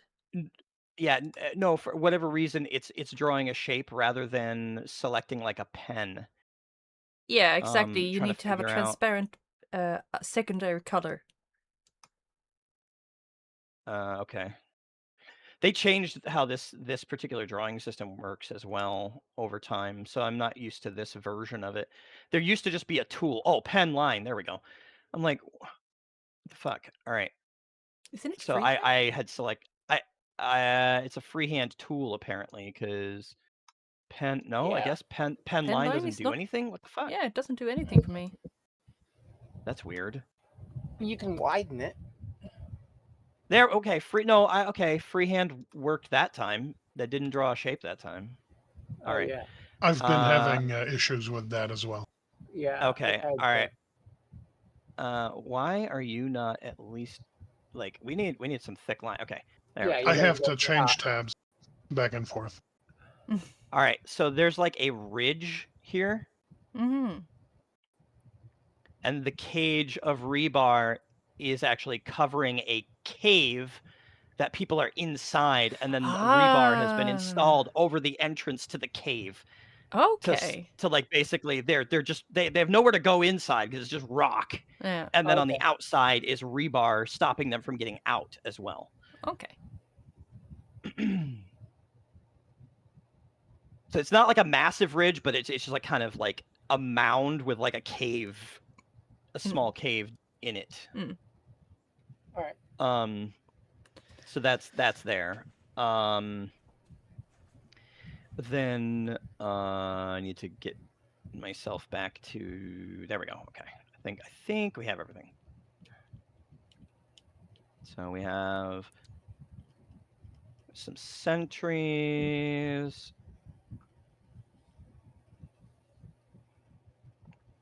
There are 8 of them in total, you said. Yes. Yep.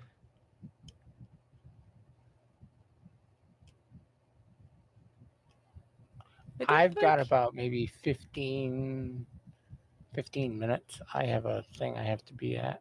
Oh, okay. That's fine. We can 1, 2, 3, 4, 5, 6, 7, 8. All right. There. Then we have the dude that He's in the excuse me. The dude. The dude that shouting. The dude. Yeah, the dude that Chloe heard shouting. Drag, motherfucker. Why won't you drag? God damn it. You have a token. Let me drag you, please. He won't let me drag him. Hold on, let me refresh. It's probably going to fuck up the music again. Something may have screwed up with the interface. Because I was dragging the Brodkil just fine, but...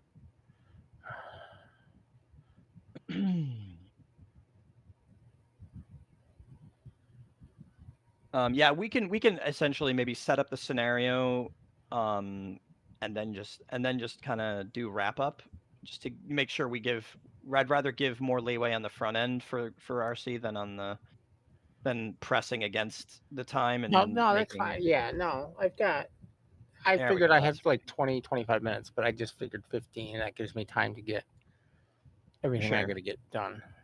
Okay. So dude is well, you know what? Fuck it. Let's say he's coming out of the poop house. 'Cause, Hey. that'd just be funny. So there's dude here coming out of the poop house. Where's the mech? And then the mech is gonna be like up here. If you give me a sec, I'm gonna draw. Just because I didn't do a separate token for his mech, I just barely got his token done, honestly. So I'm just gonna draw a circle where the mech will be, for the time being, and then we'll. That's drawing a circle, although I don't want. Hold on. Ellipse filled in. So the mech will be roughly here-ish with the big Okay. black circle. So that's there. And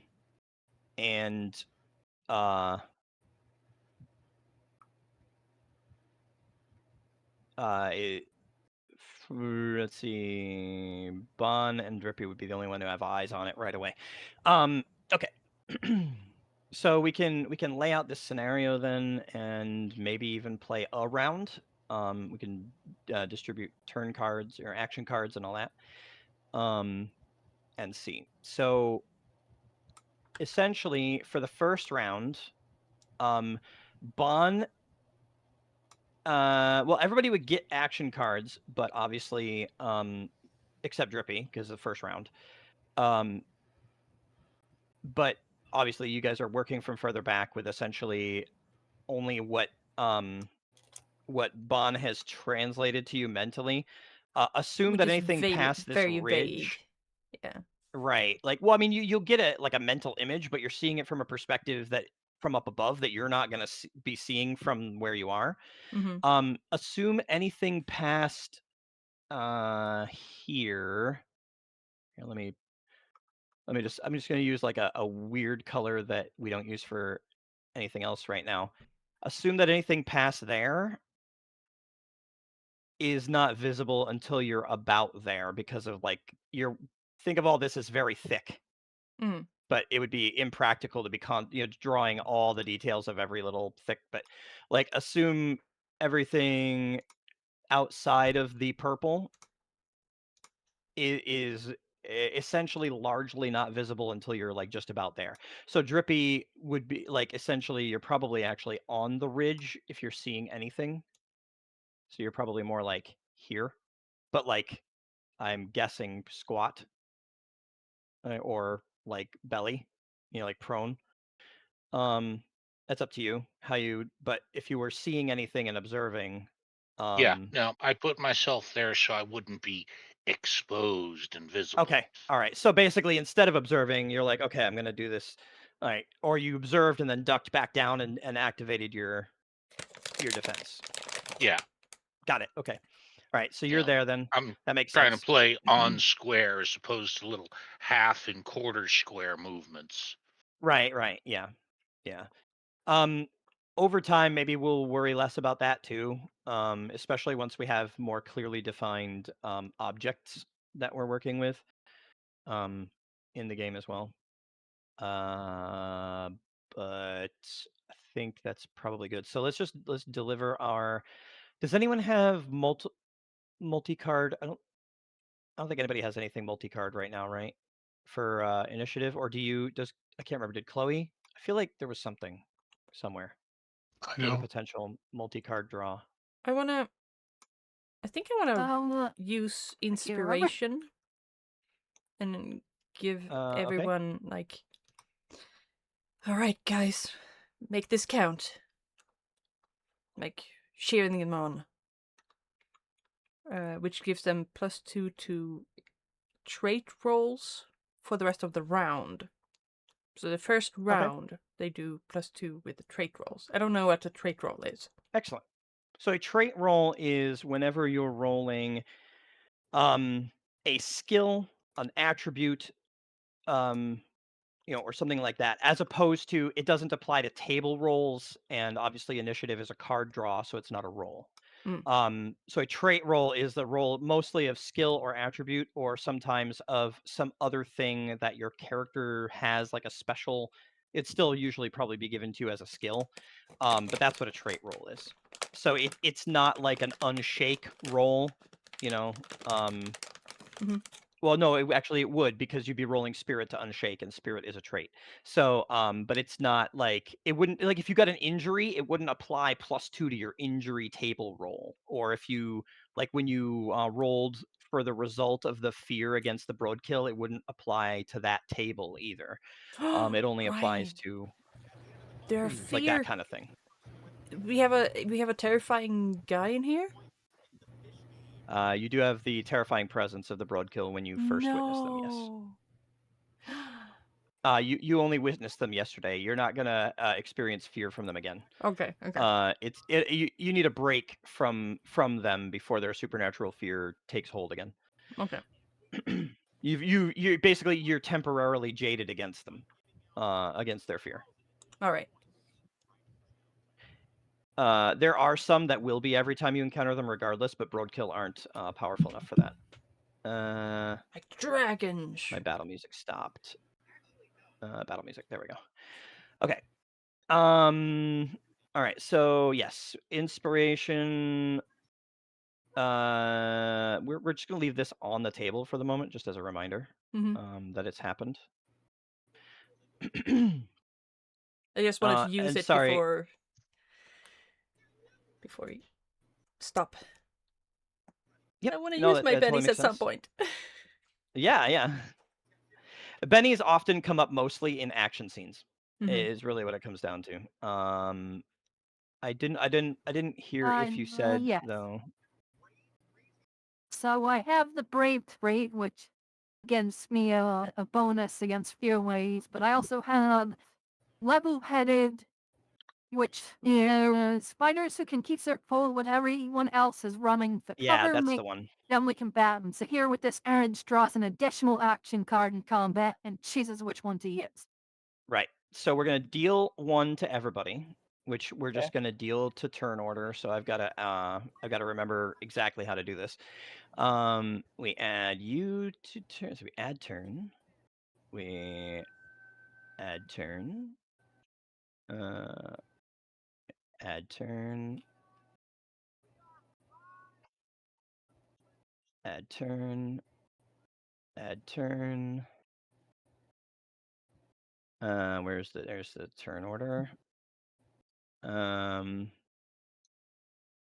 1, 2, 3, 4, 5. Then we're gonna take another one of the Brodkil and put them just on the board, but not representing anyone, so I can attach an initiative to someone who isn't going to potentially be deleted or killed. And we're gonna add turn, and we're gonna add turn to this dude. All right.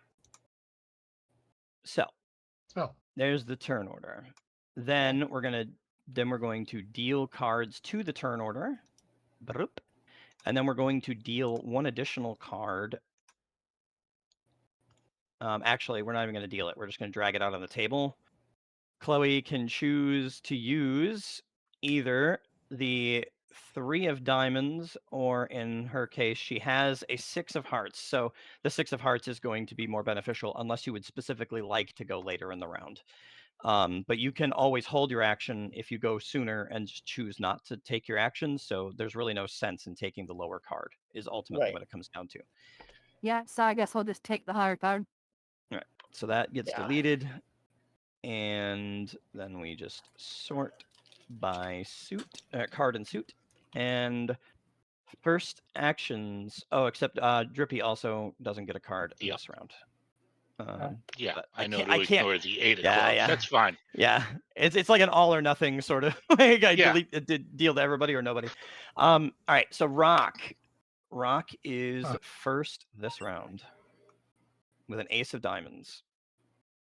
Well, I'm here on a distraction purpose, so the second something goes wrong and I hear the mental, oh shit, that's when I'm going to do something drastic and impulsive, but cool as hell. Okay, so that's held action. Yes, sir. So we're gonna say I'm just gonna actually turn you into an H, which we will remember is held. The Brodkil then go next, but they have no indication you're present because that's the penalty they suffer for critically failing their sentry's notice roll. And so that is just not a thing. They have nothing to do at the moment. They mutter to each other about the guy who came out of the pooper and started yelling at them. Yeah, yeah.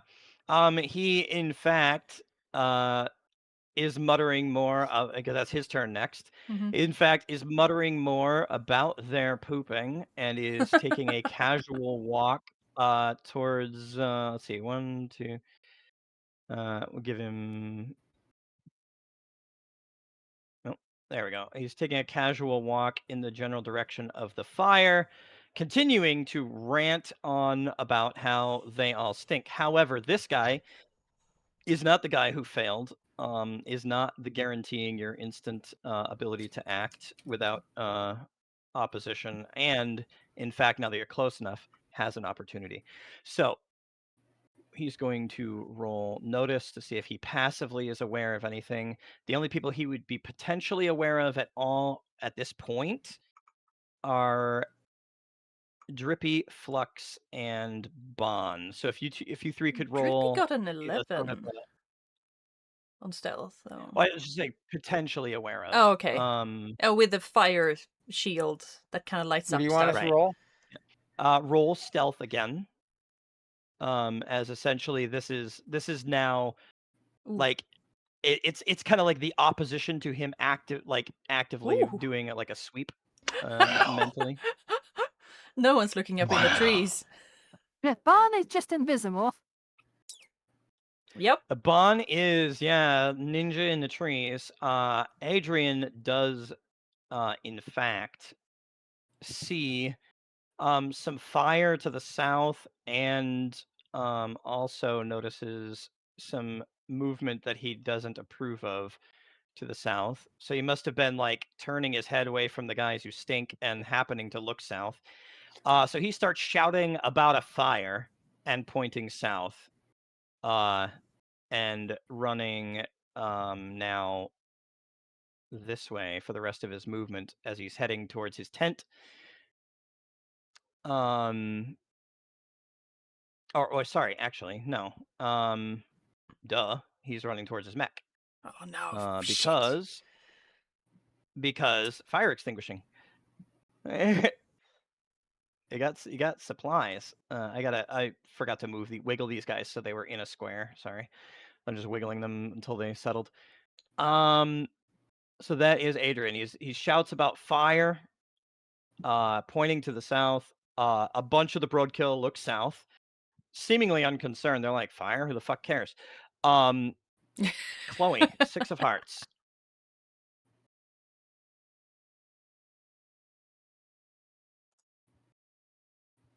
So Chloe can act. You can move Oh. up to your pace as part of your turn. You can break that up between your actions. If you take an action, we'll determine what roll is necessary. If you take multiple actions, you have to say in advance, essentially, you're going to do this, and then there's a penalty for using multiple actions, but it's, the more you do, the bigger it gets. So as long as you don't do too many, it's usually okay. And I think Okay, you might even my have pace one. is 6. I know you were considering your pace is 12. Did we not update that on your sheet?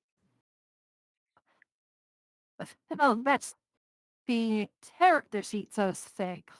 Are we using the... Sorry, go to your vehicle page. You should have oh, it's not listed there either. You have a pace of 12 in this vehicle. It's Okay. just a matter of it doesn't have a thing in here. So in pace of 12, mean 12 squares? 12 squares, yep. So you can move up to 12 squares before, after, and in between your actions. You can also, you don't have to move all at once. If you just zip all at once, that's all your movement, and then you're done.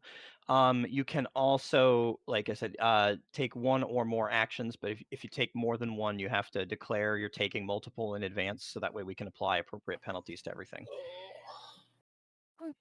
Now, Running considering that counts I as an action. still, Sorry, what? Running don't know counts what as the an hell's going on because Running does count Raz as didn't action, tell yes. me, and Flux, he just kind of told Flux me, wouldn't have gotten to hey, transmit stealthily it to you move in yet. that direction. Let's see. Bond would have told everyone, and everyone would have been acting on it, and Flux would have been telling Virgil to tell you, but you wouldn't have received it yet. So you'll receive it next turn, Yeah, but by so then I you guess probably already see it yourself.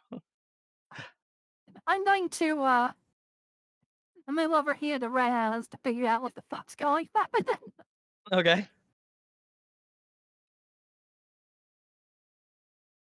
Yeah, you can like speak in like short sentences. You do hear the guy shouting about fire. You very clearly hear him because you got the microphones that are super sensitive. You could hear him a while ago.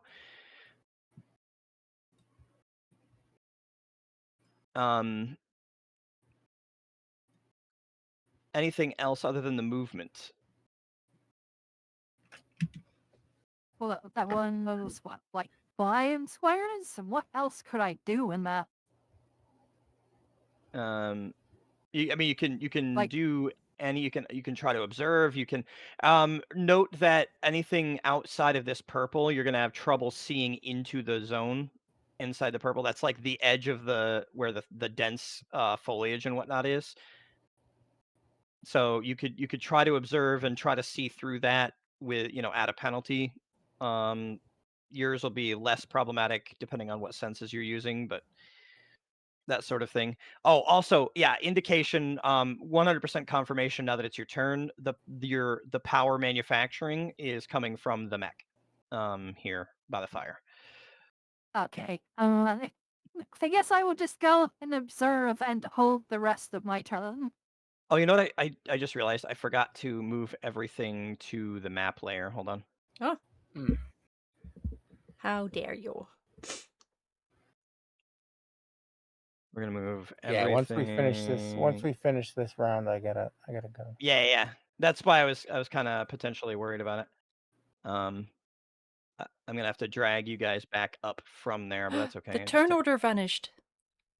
Yep, because you guys moved to the map layer. It should come Ah. back when you come back to the token layer.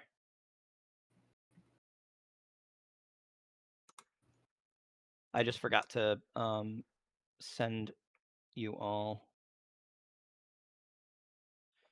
I or can't send move everything to the map myself. layer.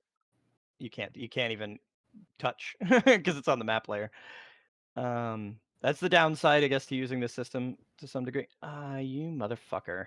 You have a lot of versatility, but You just got to figure out how to use the system. yeah.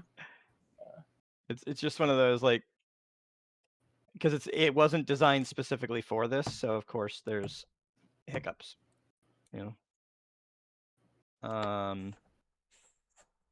change layer, tokens. I'm gonna send you change layer, tokens. You should all be able to interact with yourselves again. Yay! Okay. All right. Yeah. So yeah. Whatever the case. Let me know what you want to do, Chloe, or you can not. I mean, that's fine too. It is Am I okay. already holding the rest of my actions? Technically, once you've moved, you're already in the act. You're taking action. So, you can move back if you want, and you could just say hold it instead, and make it. We can put you back over there. You're new, so obviously we're not gonna like Okay. hold you to every little detail of everything for the time being. You're still learning everything. Yeah. This is a butch, right? Yeah. We've determined that's a bush. Okay, so Think Bushelish. Okay, I just do like some method of like sensing to try.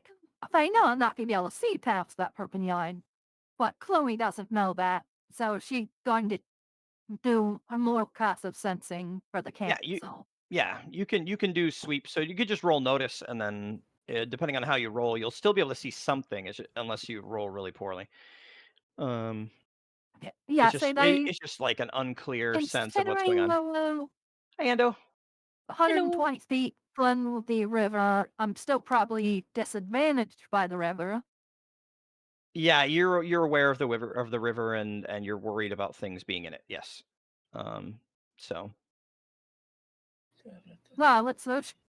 Not a great noticer. What?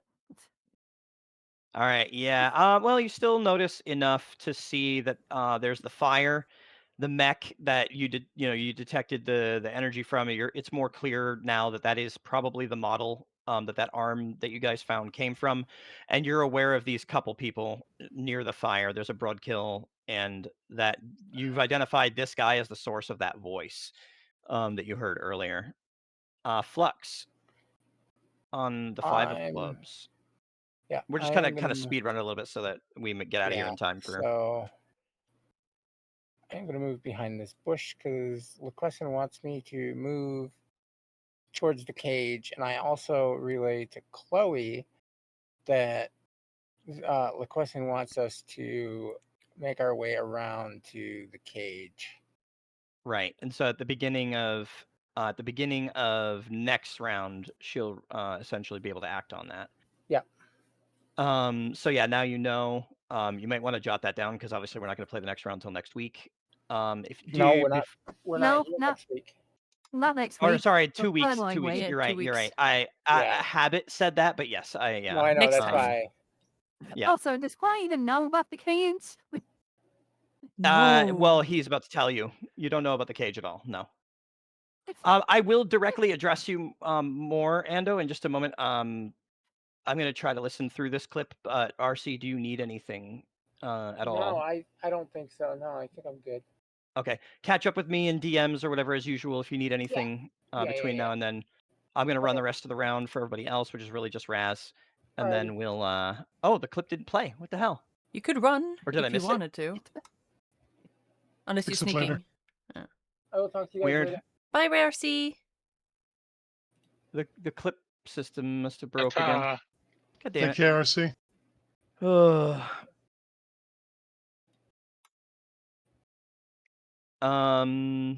All right, Ras, we'll take your last action, and then I'll get right to your Ando. But hello, not meaning to ignore you. Just we're right at this moment trying to speed through some stuff. Thank you, Rebel Mime. How are you doing? Hi. Yeah, Ras is going to run to this ridge. It's gonna Okay. be a run. And then All right, so you get to roll your running die, and that'll tell you Yeah. how many extra spaces you can move up to. Yeah, but I Are think you I'm doing also anything else? as Yeah, well? that's the thing. I think I'm also going to be really silly and try a persuasion with my absolute terrible rolls. Hold on Okay. now. Hold on. Incorrect. Because This is a you lot more are persuasion dapper for me. as hell. So Take this. I'm gonna get like beside Drippy because they said fire, so they've noticed Drippy, and I show up beside the fire, basically half cover on the ridge. Did you roll your running die? No. You might not make it there. Is the only reason I'm. What happened? You Did can I roll. it? That doesn't No. suffer a multi-action penalty. It's just a roll. 11. Okay. So you get 11 total inches So of that movement makes instead of it. 8. Yeah. Yep. Sweet. Steel, you should blow up that That card. is exactly 11. Blow up this card here that Yeah. Ras has that now. she does What? in fact have this, but it doesn't apply to running. No, No, it does but- apply to persuasion. Yeah, it does. It does. I'm gonna Yeah. try to with my milk toast That's self. here.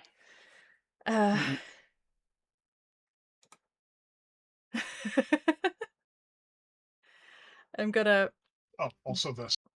get up on the little hill and with my gun in my And hands. this. Oh, okay. We're throwing a bunch of things in. Okay. I'm gonna look have an really edge. heroic. Yeah. Whatever you say is going to shock them, strike them dumb. Yeah, because I'm a So make small it little good. kitty cat, and they are 8 Brodkils. And I'm gonna say, if you put down your weapons, we're gonna let you live. Excellent. Okay. So all of these cards are now applying. And We here's my have persuasion roll. Oh, not bad actually, but so you get a Or a +2 to that, making it a D4. 9. On nice. top of that, Frank played Shaken in Their Boots. Play on any character in a conflict. They do or say something so shocking that it brings everyone to a standstill. All other characters, friend and foe alike, are shaken. So literally everyone except Ras Yeah. is now shaken. Everyone. All of you, all of them, Fucking everyone. hell. Everyone's like, Except Ras. what did she say? Yep. Dressed to Kill. Play on any character. They dress up, act more friendly, or are otherwise far more attractive or personable than usual. Add +2 on their persuasion rolls for the duration of one scene or all remaining scenes of a social engagement. So in this case, for the combat. So you have +2 more on your persuasion, bringing you up to an 11. And I'm gonna see if I Frank have any also more. played Get Savage. Play on any character. They gain the benefits of any one edge of their choice, regardless of requirements, for the remainder of this scene. So, Raz, I'm assuming you were playing it on Raz to let her choose an edge. I have nerves of steel. So I'm Yeah. You already had Nerves of Steel. This is Yeah. you can pick an edge, like maybe check Oh. the social edges and see if there's one you'd like. Yeah. You can gain the benefit of one edge for the remainder of the battle as well. Ooh. Probably a social edge it's then. that steel. I'm immediately going to get rid of our shaken by playing that card that I was Yes. talking about earlier. Excellent. Yes. All right, so now none of you are shaken. No None of you shaken. are shaken, but they all are. And you'll all get one more Benny, which unfortunately doesn't really do much for you unless you play it right now. But I Yeah, will deal out let's hear one the more Benny's up. Benny. Yep, I'm still gonna deal them out. So that's Drippy, Liquessen, RC, the Jalan, formerly known as Bon, I need and the Braticane. So there's your remaining new one as well. Where did the one you just played go, Anna? I deleted it. Okay. Yeah, hey, I got another thing that allows me to take reconnaissance shaken. So claim any white cover because them to recover up to 2 wounds and as the teak sustained during this encounter. If shaken, they recover then shaken status as well. Does Drippy have ones? No one is injured presently, I don't believe. I'm going to be playing this on myself. Hold on. It's +2 power activation. My goodness gracious. I You just not don't gonna help, but roll to. I was just saying you don't roll to activate your powers. What do you? Okay. I don't think any of us do. But hey, it's cool. No, the psychics do. They Oh, roll there you their. go. I'm playing it on Ross. I want to say is a psychic, right? Yeah. She is. She's not Yeah. using a power right now, though. Yes, I It am. doesn't matter. Doesn't matter. Oh, are you? Did I? Also, I'm is still it have arc- the link up. Well, no. It's just the roll to activate. So you've already activated that. Oh, okay, It's okay, not okay. a. It Yeah. didn't. It would be your psionic skill roll. So, is that technically an arcane background? It is, yes. So, Arcane backgrounds is basically all your do that. supernatural powers. Yes. Okay. And we have another card, Arcane Spike. They can use any power available to one of their at no cost, regardless of rank. No roll is. I mean, yes, they can. Okay. It's also an The automatic success. Any It power is. available to one of their backgrounds. Yes. Any power. Jeez. Yes, anything that a psionic can do. However, However, it's not instant. It allows you Oh use of that dear. power. It doesn't yeah. mean you instantaneously manifest it, which means it's not happening because we've already declared the number of actions. We haven't even finished resolving one thing, and everybody's like, I mean, I get it. It's fine, and it's great, and it's fun. But just be aware, you're throwing cards out there that don't function. Like at this point, you're doing it just to throw the cards, Yeah, which look, is the fine. cards are Again, usually I hope you given enjoy. by the ending I of the section. I'm aware. I'm aware. I'm just letting you know. I'm just letting you know. Um, a lot of these cards are better used strategically, but if you want to throw them out there and keep stopping me from resolving the stream and make the stream 20 minutes longer while I keep resolving cards that don't do anything, by all means, let's just keep going at it. Um, but okay, so you don't have to choose a social edge. And in fact, you could save the edge choice for at this point. We might as well just resolve the roll next week, and I'll just write a note that there's going to be a big ass bonus to your persuasion, if that's okay, because we're starting to run over at this Yeah, yeah, point. yeah, yeah. So Sorry. I'm recording all of the benefits here. You don't have to worry about that. okay, cool. I appreciate that. That'll save time. The only other one I have is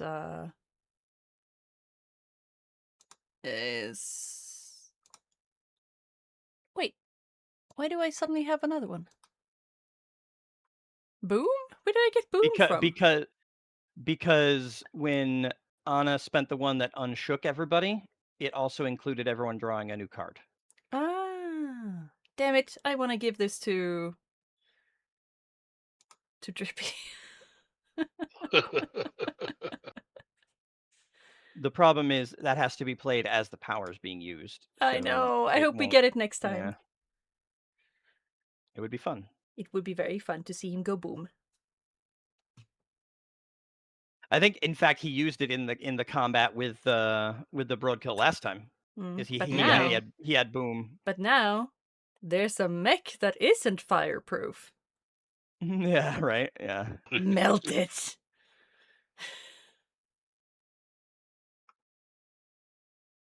All right, I'm going around putting shaken on things.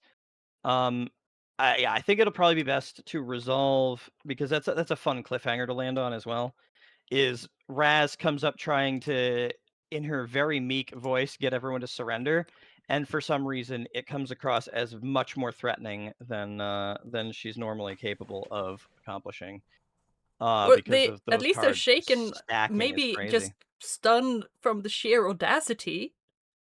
Right, yeah. Like whatever it is, they are taken aback by the situation. They are all shaken. Which is a great advantage to you guys. Not only did they let you sneak up to camp with their critical failure on their sentries, but then on top of that, you're essentially starting the first real round of combat without them being able to do everything, while you guys have essentially full awareness of the entire battlefield for the most part, aside from Flux and Chloe, who are going to be over here. That's a pretty hefty advantage to start with, which is really good, especially with that big mech out there, because that's scary. All right, I have collected all the cards that have been spent in my bundle here, just for the sake of having them there.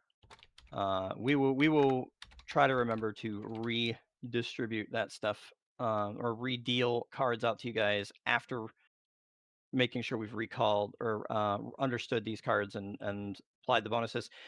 Are there any questions, concerns, thoughts, things you want to see more or less of, et cetera, so on and so forth? Nah, I'm good. All good. I'm gonna move the thing back over here to our Garnet Town view, Oh no, my figure which is was gone. supposed to be Your figure is still there. It's just on the table, and we're not at the table anymore. Is ultimately what it came down to. Wait, this Uh, isn't Castle Refuge, There is it? you are. it is not. I accidentally Okay. put Garnet Town's image on Castle Refuge's page because that had been empty. Castle Refuge's page had been empty Oh, for a got it. while because of the crap that I had to fix in the art. Anyway, yeah. So here's just a picture of Garnet Town again for you guys all to kind of end on. It is nice. Uh, I like it. and all that. So yeah, if there's nothing else to resolve, it quote number 493: "Pegging is fun in bed." Uh, Yes, in bed. That's where it there we should go. be. So yeah, consider what edge you might want to take, Ras. Mhm. Before we got 2 weeks to figure it out. Um, otherwise, who do we want to raid? That's a I'll good raid along question. with you if you're heading anywhere in particular. Um, Also, now sorry for the blah, we were just trying to rush through this last little bit to try to stay as on time as possible. How are you, Ando? This is the live play of Rift's RPG. It's a tabletop game similar to Dungeons and Dragons, but a different system. The nuance of that is irrelevant to anyone who doesn't care about role-playing game systems, so I won't get into it unless you're curious, but ultimately, it's just a different way of rolling dice to do the same thing. We tell stories, we have fun, and we play games.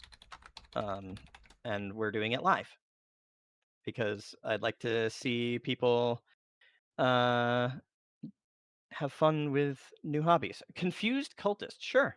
Yeah, I don't know them, nice. but I'll be happy to.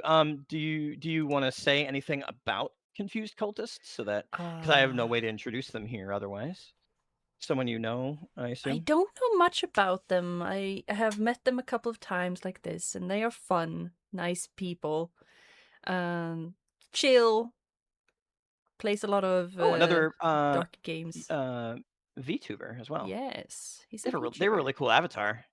Yeah. It's really neat. I like it.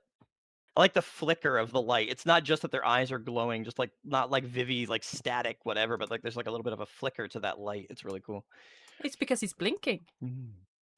No. Like even when his eyes are open, you can Ah. see like a flicker of Oh, the I light haven't in the noticed. darkness. So it adds like a depth. Like I noticed just because I'm interested in how to make things more interesting and more um Hmm. appealing. I need to have a look at that. I specifically was like, ooh, um, it makes the glow have depth in the darkness rather than it being like with Vivi, it looks just like flat yellow circles on a black. Hmm. Like for them, it like adds depth to the two-dimensional image. It's really cool. Yeah. But yeah, we can go raid confused cultists then. Wonderful. What are you Thank doing this everybody for week being here. otherwise? Um, me? Yes. Just the usual, really. Nothing There's some nothing terribly expedition different. tomorrow, right? Expedition Yeah, 33? yeah. Clair Obscur Nice. tomorrow. I mean, if you want details, I got Clair Obscur tomorrow. We got we're gonna finish up Until Dawn on Friday, and Ooh. then play some Played Up with Cuppy. Probably get into some since I won't spend the whole Until Dawn time slot on it because we're so close to the end. Probably start Death Stranding after that Mm. between Until Dawn and Played Up. Exciting. Um, Shadow Gambit is scheduled for Saturday, but there's a possibility it might be an extra chunk of played up time with Cuppy Mm. instead. We're waiting to determine if that's 100%. Party games as usual.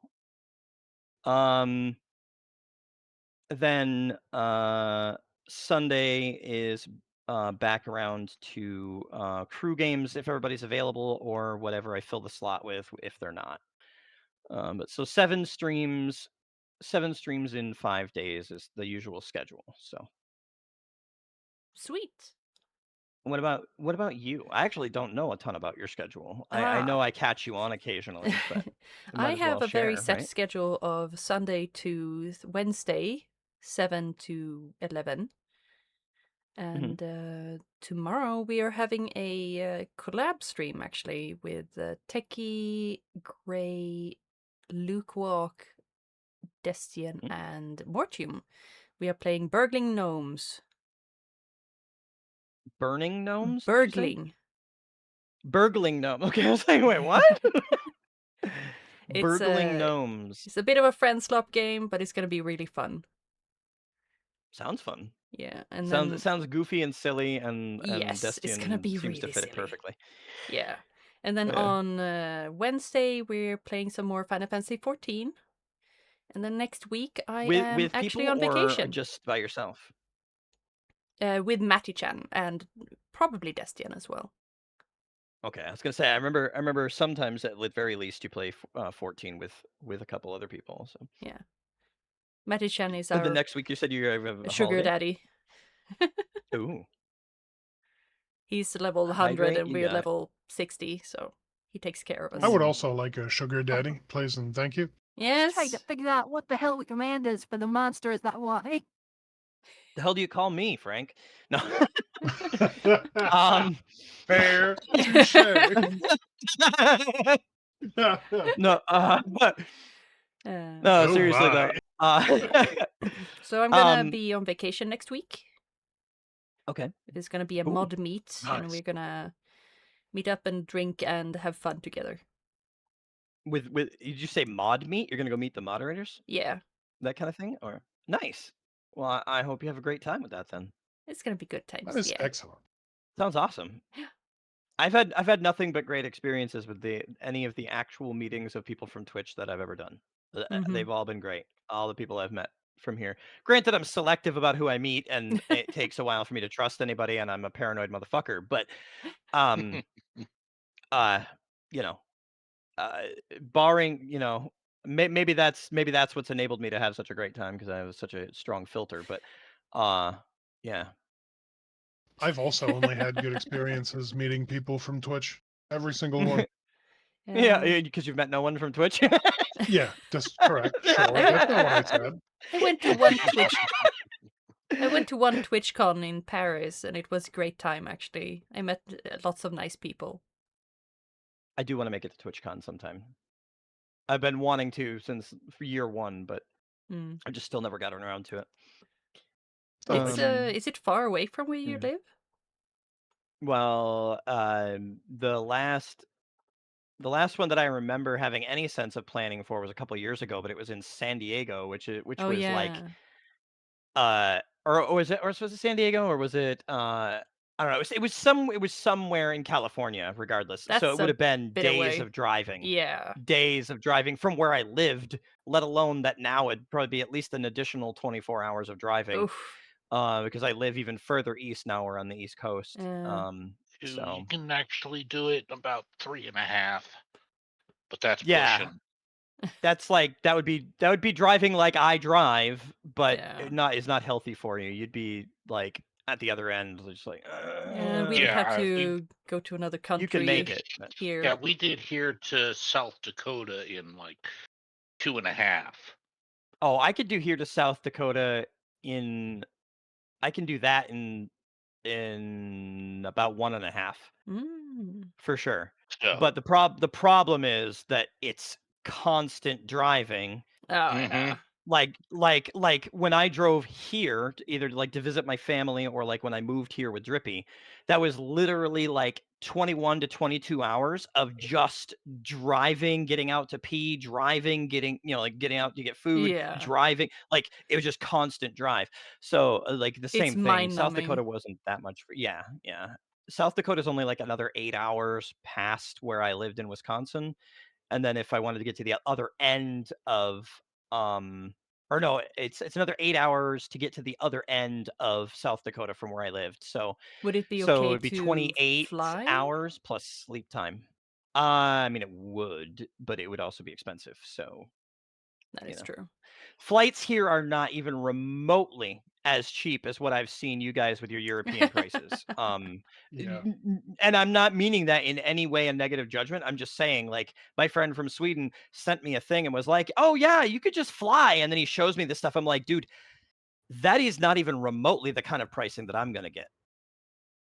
so Oh Like, wow. take a short flight from here to Sweden, pick up a Sweden flight to California. Yeah. Yeah, a short flight. Oh well. Yeah. So, Well, anyhow. Yeah, thank you anyhow, everybody for playing. It's always so great. Sorry for my staggering unpreparedness, ah, but it doesn't seem that All good. It's unprepared to all me. fun. Anyway, we shall have a good time, all of us. I hope. yeah. And good luck with the expedition tomorrow. I will peek in and see where you are. Thank you. Yeah, we'll have to take a look. I'm actually looking forward to that gnome game. I'll have to make a point to swing by and see what's up with that Yeah. if I can. Of course, you'll be streaming while I'm streaming, so I might have to kind of like take a sneak poke in. Yeah, we'll see. All right. I'm gonna hang up from the call just so we can do our separate things. Yeah. But I will see Yep. you over at fuck. What I have them on my confused cultist. I will see you over there. Okay. All right. Have fun, everybody. Take care. Thank Bye-bye. you, Rebel Mime, for your cheers. Thank you to Destian, Mortium, and Kala for being my basement prisoners. Thank you so much to Luke Walk for being a wonderful guy. Please copy the raid message if you're coming with us to Confused Cultist, who is really sweet. And I will maybe see you tomorrow. Don't forget that we have a collab stream with lots of wonderful people tomorrow. Yes, all streamers. It's gonna be chaos. Have fun, everyone. Good night. It's gonna be great times, okay? Great times. Wonderful times. So much gnoming. Okay, bye.